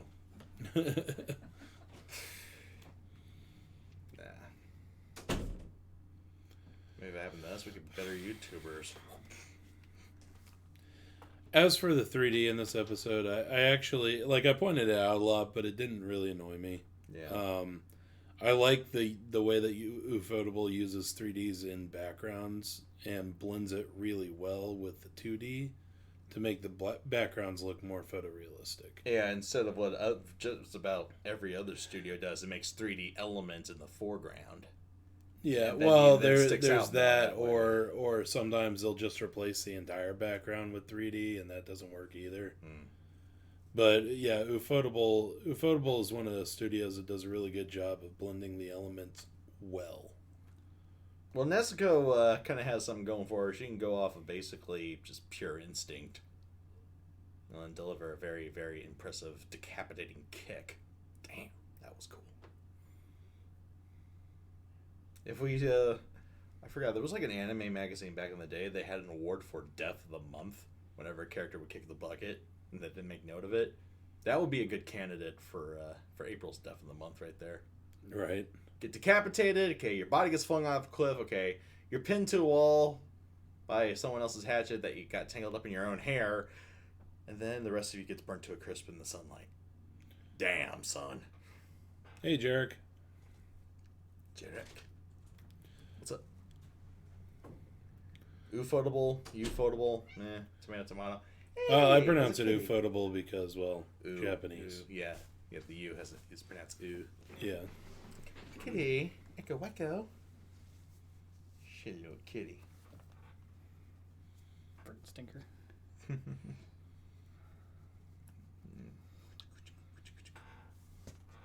Anyway. Well, there it is. Our views are sure to rise now. It's a cat on YouTube. They have to. Animation during the fight was dope. Like, are we? We're still talking about this one, right? It's you. In Japanese, it's you, not oo.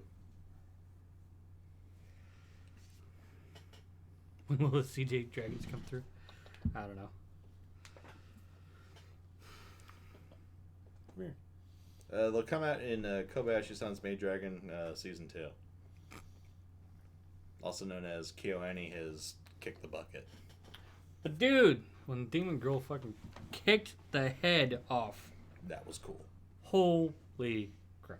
UFO. Oh, it's Ufun. Oh. Let me get the kitty out. There's a table there, by the way.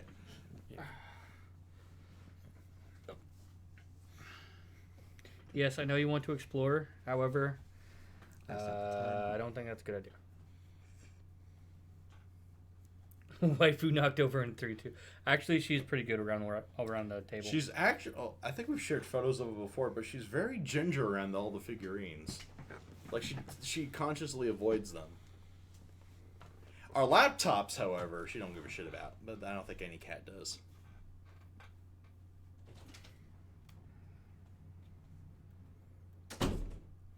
And that's it. That's all the pussy you guys get tonight. Anyway, I'm hoping that we can get this going because we only got one more for today.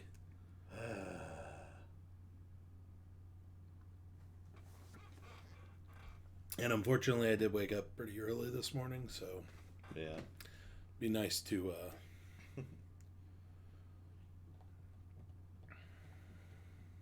Nasty, yeah. Get this done. Get our work done for the day. Oh yeah, the worst part of the episode was definitely the cold opening. That was so bizarre. That whole scene is No, unnecessary. you can take it for free. No, I'm gonna pay you. No, you can take it for free. No, I'm gonna pay you. What? Why? None of that was needed. And none of that had anything to do with the rest of the episode except the fact we now have a basket. Big fucking whoop. Such advancement of the story. Now, that whole scene should have been deleted. Replaced with something else or just... Well, no. I think the scene should have been him going, hey, can I buy that basket? Them going, there's a hole in it anyway. You could just take it for free. End scene. Oh, are you sure? Yeah, I'm sure. No, please let me pay you for it. No, please, it's okay. Well, I mean, okay, Which is actually something that Japanese people do, where they turn things down a couple of times. Yeah, I understand the turning things down a couple times. That's why it's like, oh, are you sure you can give it for me free? I mean, I can pay for it. Yes, I'm sure. I can pay for it. No, it's fine. It has a hole in it. I have no need for it. It's fine. Go for it. It's just... Like, It plays into the headbutt. I still didn't feel that it was necessary. That he has such very solid bone structure, hence why he sprained the poor farmer's hand when he slapped the money down. But still, I mean, if anything, it just showcases Tanjiro's more annoying character traits. And for what? To show that he has very thick bones and now has a basket? That's not good plot development. I'm sorry, that scene should have been omitted. Josh Rodriguez says 3 dudes sitting in a small room gives up. This is not a small room. This is like the master bedroom, technically. You only see like a small, well, relatively small section of it. Our original set used to be much smaller. And, we were basically shoulder to shoulder up in that motherfucker. And the things that really give off the heat are the lights, the electronics. I mean, this is a pretty hot room. Unintended.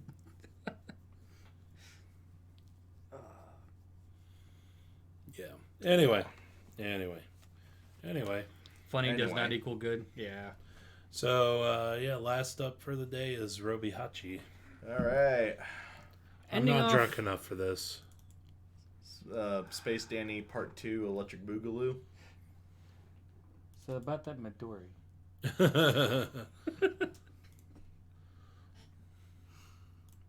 What are you talking about? I'm going to down the whole thing myself right now. No! Jeez. What's that bad? Just drop it. Need some fucking weed for this episode. With that much pastel color, weed, you sure that's a good idea? Well, at least it's not the opening of,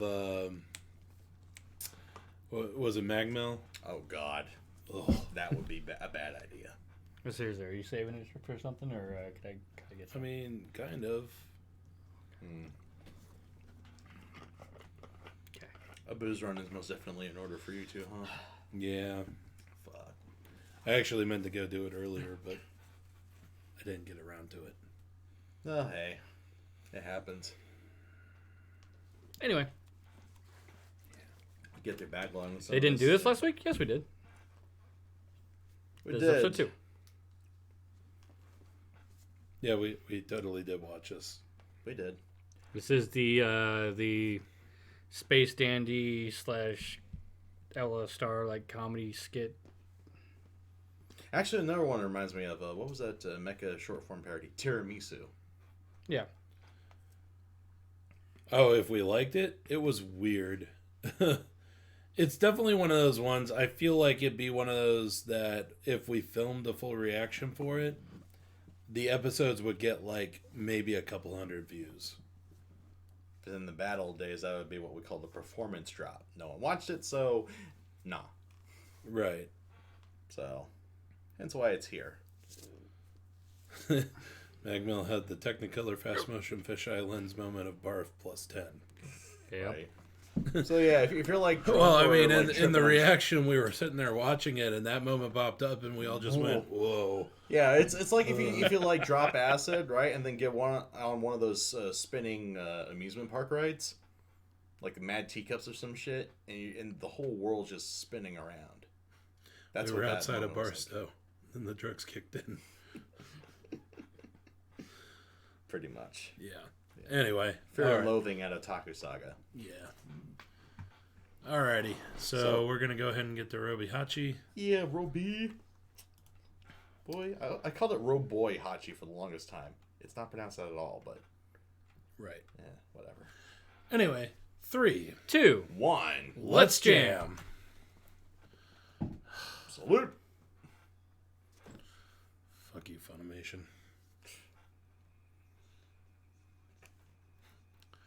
Space. The Robbie final Yarge tourist is a spot. dandy guy in space.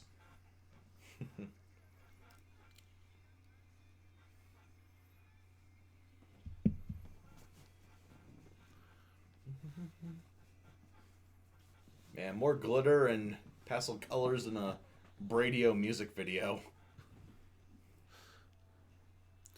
Well, I mean, at least it's not Nambaka. It's approaching Nambaka. It is. Non-Baka in space would be great, though. It would be, yeah. So basically this, but funnier. Yeah. Mm.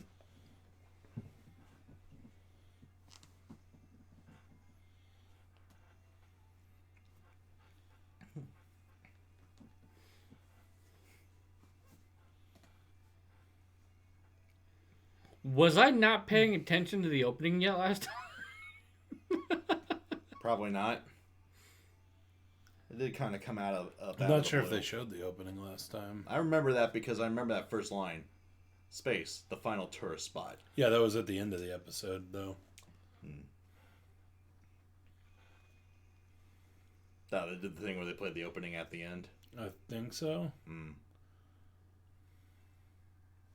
Oh, God. What exactly is he's a Kuraija? Okay, and creepy space rabbits are gonna haunt my dreams for a week.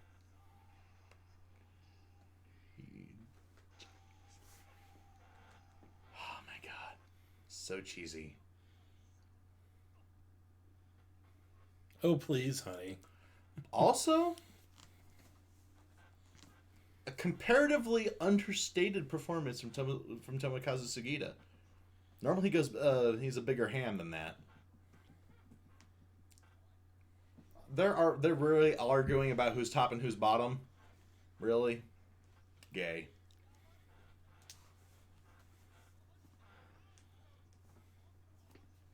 So there was no opening lesson. So they just, I remember that line though from last week. It was just that, did they just do the space the final tour spot deal? Yeah, it was at the end. All right. That poor rabbit. You guys friends or something since you're here every week? Are you talking to Ryu or Us? us? Or... Do I have to tell someone the Otaku Saga origin story again? Don't call me the lower half. An awesome looking weapon. A mook being genre savvy?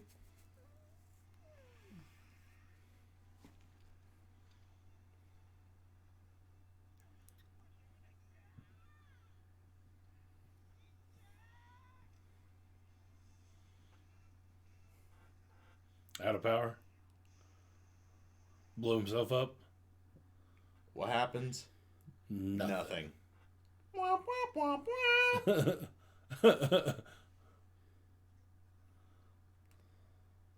You hit the cancel button.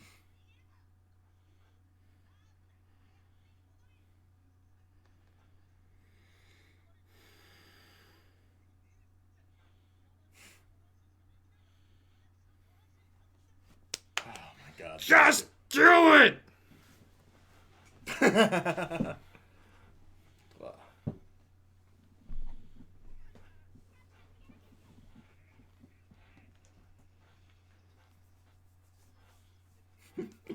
Gotta love the machine gun fire. This is something that sounds remotely science fiction-y. Poof! Bitches be gone.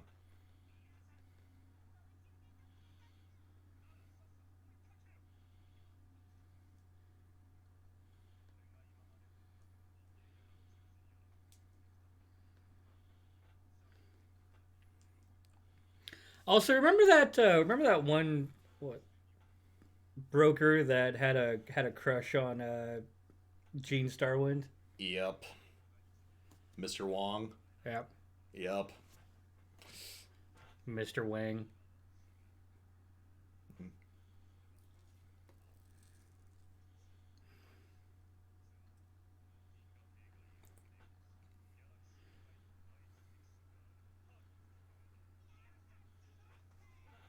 So wait, they have highways and bypasses in this solar system and in this galaxy as well?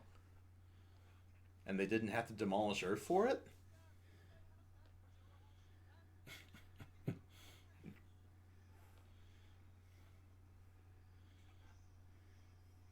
Just crawl back inside.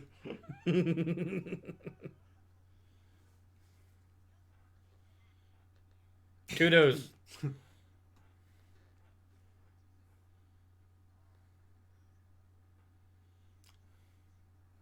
Took it from the shed.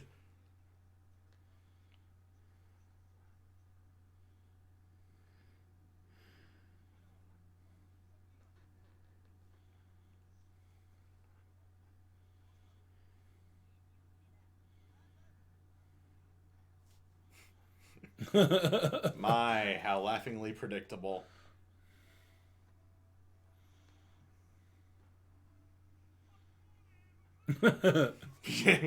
Love the billboard on the side there.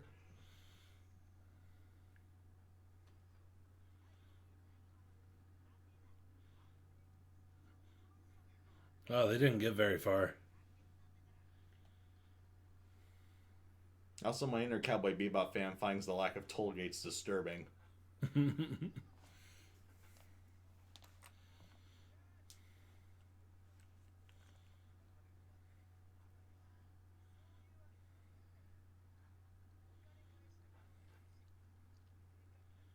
Guess there's a reactor community? Yes. You could say that. Ryusei, Drunken Otaku, Cartonic Reacts, Senraikai, Fantasilian. Huh? Anime Mystics. Anime Mystics. There's a few of us out there. The Special Hell is definitely a hub of reactors.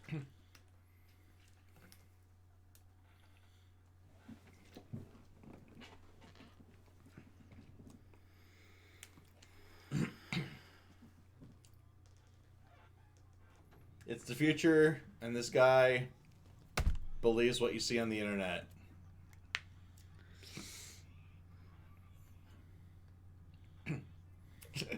Octopus. Just saying. They totally are octopi.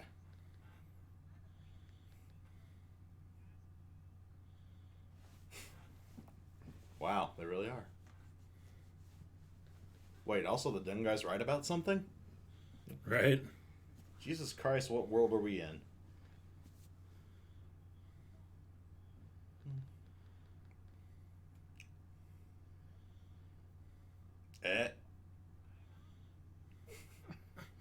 Lols.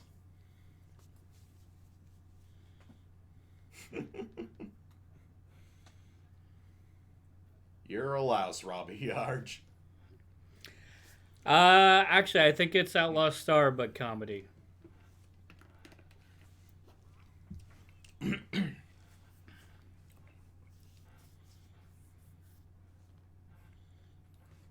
And they're selling takoyaki. Cannibalism much? Octopus people look like octopi. It's like cannibals. Also, all the names of the places in the background. That looks good.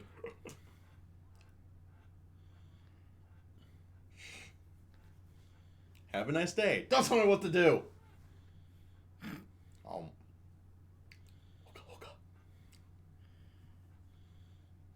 Hey, man. Takoyaki is hardcore. If you yeah, fresh. Like if you get it fresh, it's like scalding. Yeah.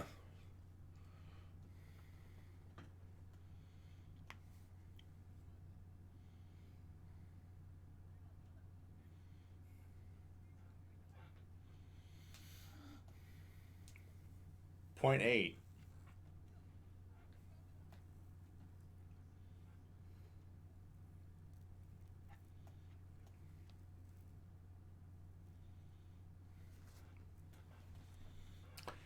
Not outside the realm of possibility. Aw. Aw, you scared him. So pure. What? Jesus, dude. For real? Bruh. You're like right on their asses. This ain't that kind of anime. I don't want to see them in a hot spring. Are we not doing phrasing anymore? God. Again, gluten-filled. But it's okay because it's from Mars. Also, behold, our future. Mars is going to become a tourist. Oh, God. Oh, my God. It's the rare platypus. I've seen tentacle hentai in my day, but goddamn, this is a new twist on the concept. Jesus. Well, good luck trying to wiggle your way out of this one, boy. Oh my God, it's a hostess club. And that's $300 or whatever. He's a debtor.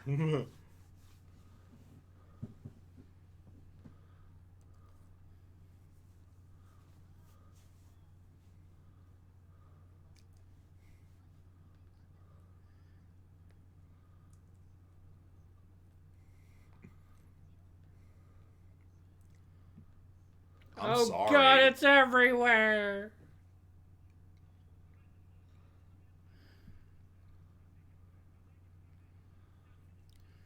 Soft Octo show. He's been looking forward to it.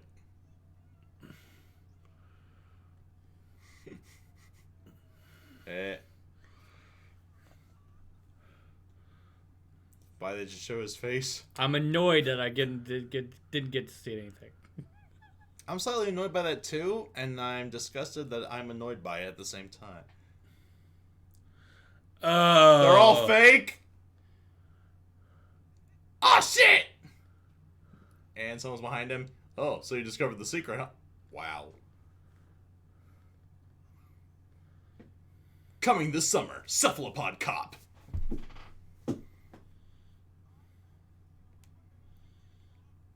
Damn, he's toasted.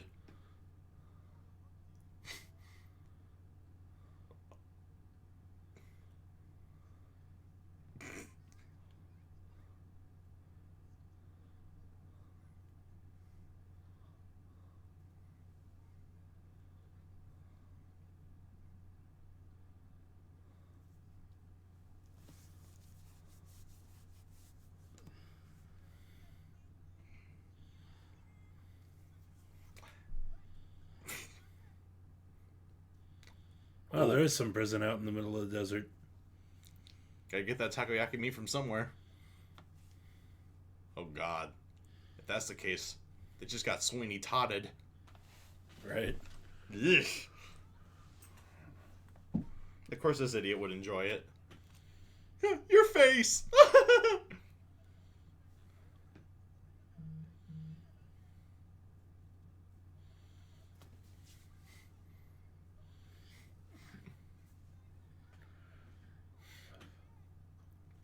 Okay, that's it. We're putting the padded walls in here. No.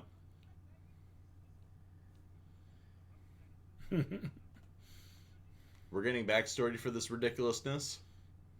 Flashback time!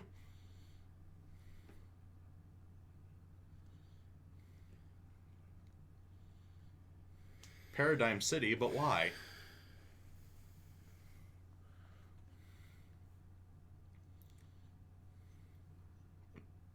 The little flag like a tourist group. They just kept wearing the suits, huh?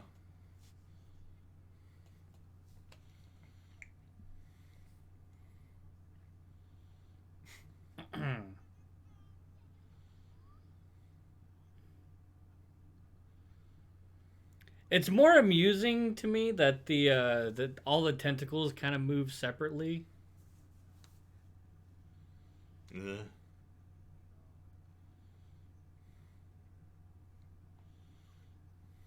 Fuck this shit, I'm out.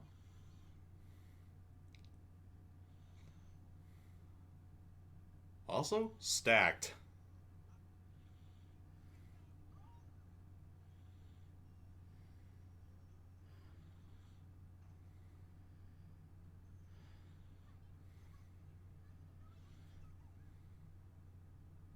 Well, you can buy my silence.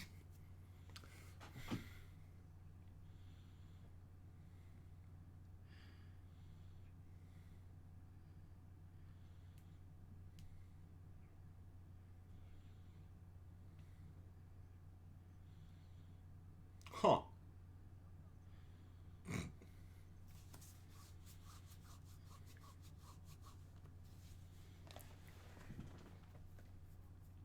You guys do know there's a camera right behind you, right? Well, it's a photo booth, so yeah.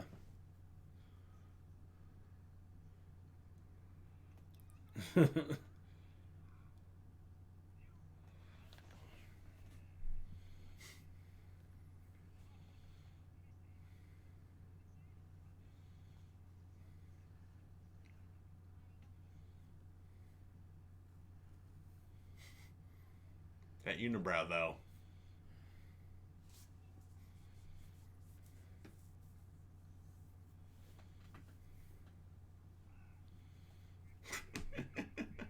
Forced to make an appearance on the show.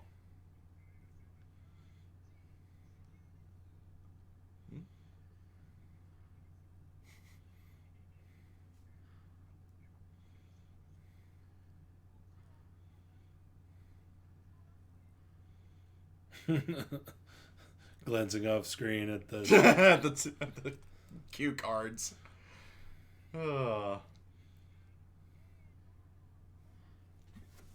Yes, please, I'd be delighted. Look toward camera. Utterly unpopular. Eek.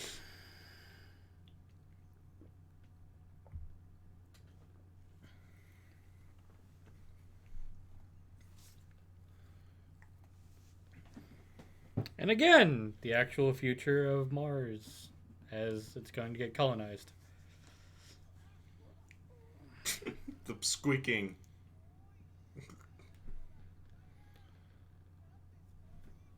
That's all there is.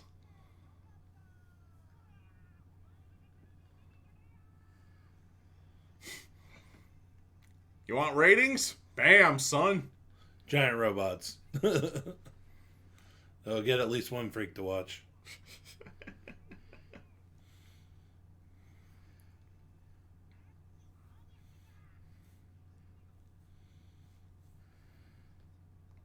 That's convenient.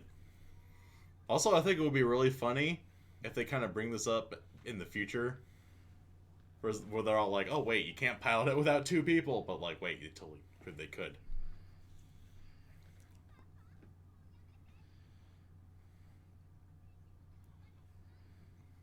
Also, the cameraman knows his assignment is to film a work shoot, and he pans the camera over anyway.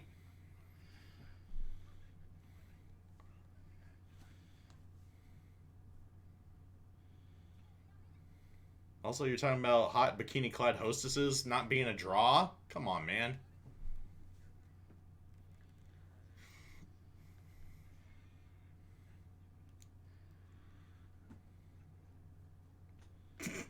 The squeaky noises. Phew.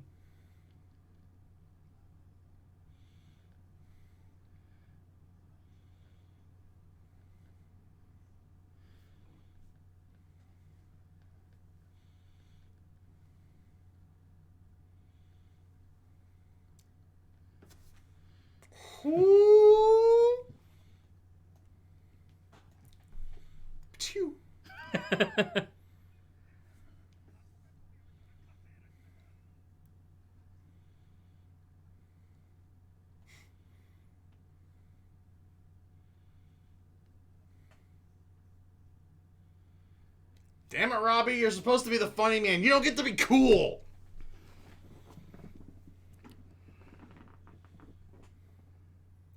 This is getting a little too gay for me. Right? Now kiss! Or not. Oh, never mind. Oh, hell no. Put it back on.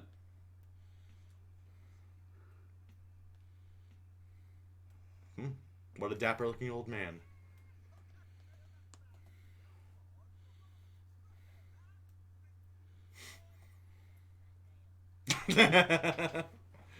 EQ. The beautiful girls are beautiful girls.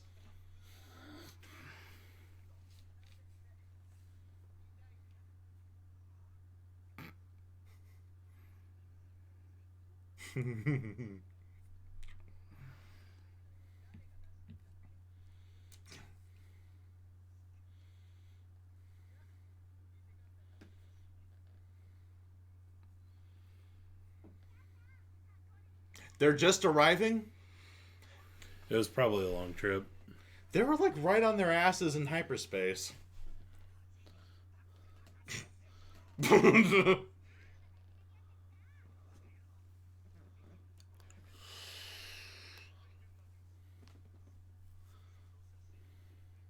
Look who's in it.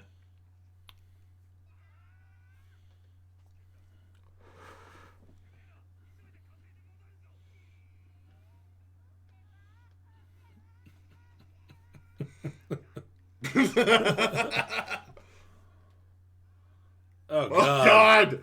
That's not the something quick! You know, something... No. YouTube. Totally not YouTube.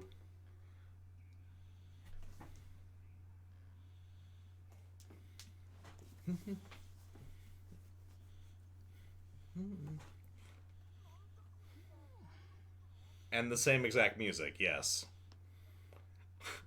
Your parents were just big old school mecha fans. Wow. So great. This whole spaceship and the robot are just big fan works. Your parents are the ultimate cosplayers.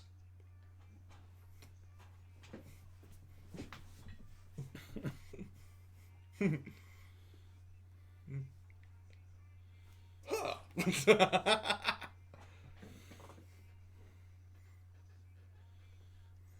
What is this ending?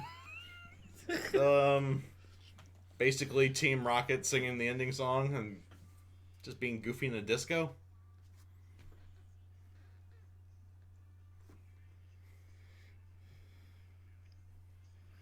Of course, when Tomokazu Sugita is singing, he's more talking than singing. True to form. And it's still hilarious.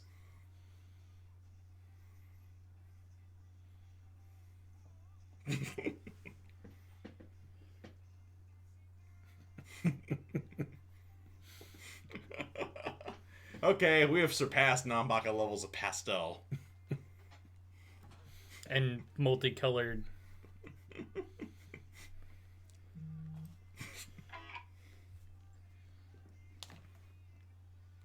Felt cute. Might chase after her dead or later. I don't know. Hey, that pose just screams that pose just screams that meme though. Yeah. Oh, with the pelvic thrust and everything. We got an ice planet next time. Unhappy Plutonians. Is that EQ about to get pissed off at something?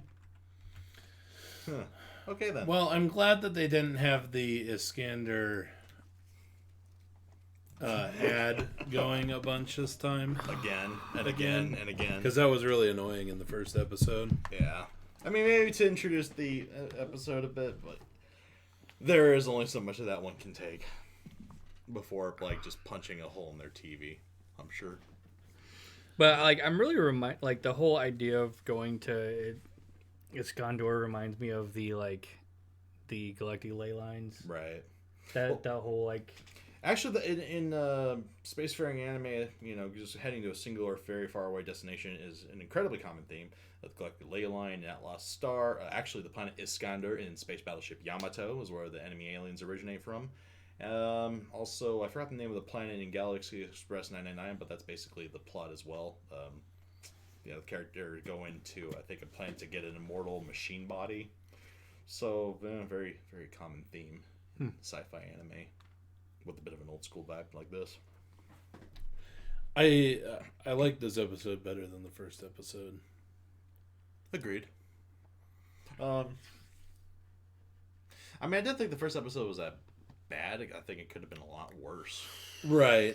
But it was, I think as far as show. enjoyment goes, I think I enjoyed this one better than the first episode. Yeah. Yeah, probably. I can agree to that. And also, goddamn, Martian chicks. Earth girls are easy, but Martian chicks wear bikinis. Almost rhymed. Anyway. Such a good song, too. Right. Yeah. Just ask your mom. Just ask your mom. Yes, the pink afro guy is really annoying. The voice is annoying. That thing's kind of high. Kind of high pitched, whiny male voice. A boy, pretty much. I feel that I've heard that voice before, but I'd have to look it up. I mean, I guess I could probably do that while we're still talking about it. Yeah. This is one of those where there's not a lot to say about the actual episodes. You just passed it. Yeah. Wasn't there a... I don't think that there was like a flamboyant character in Cowboy Bebop. Well, I guess there was, but it was like...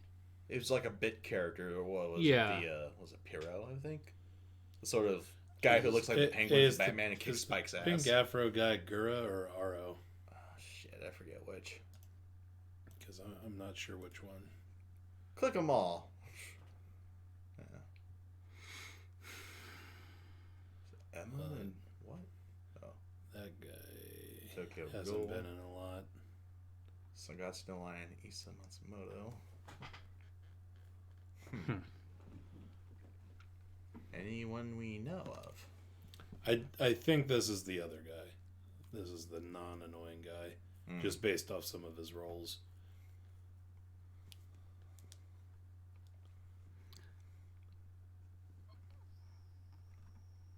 It's a lot of Doraemon movies. Yeah.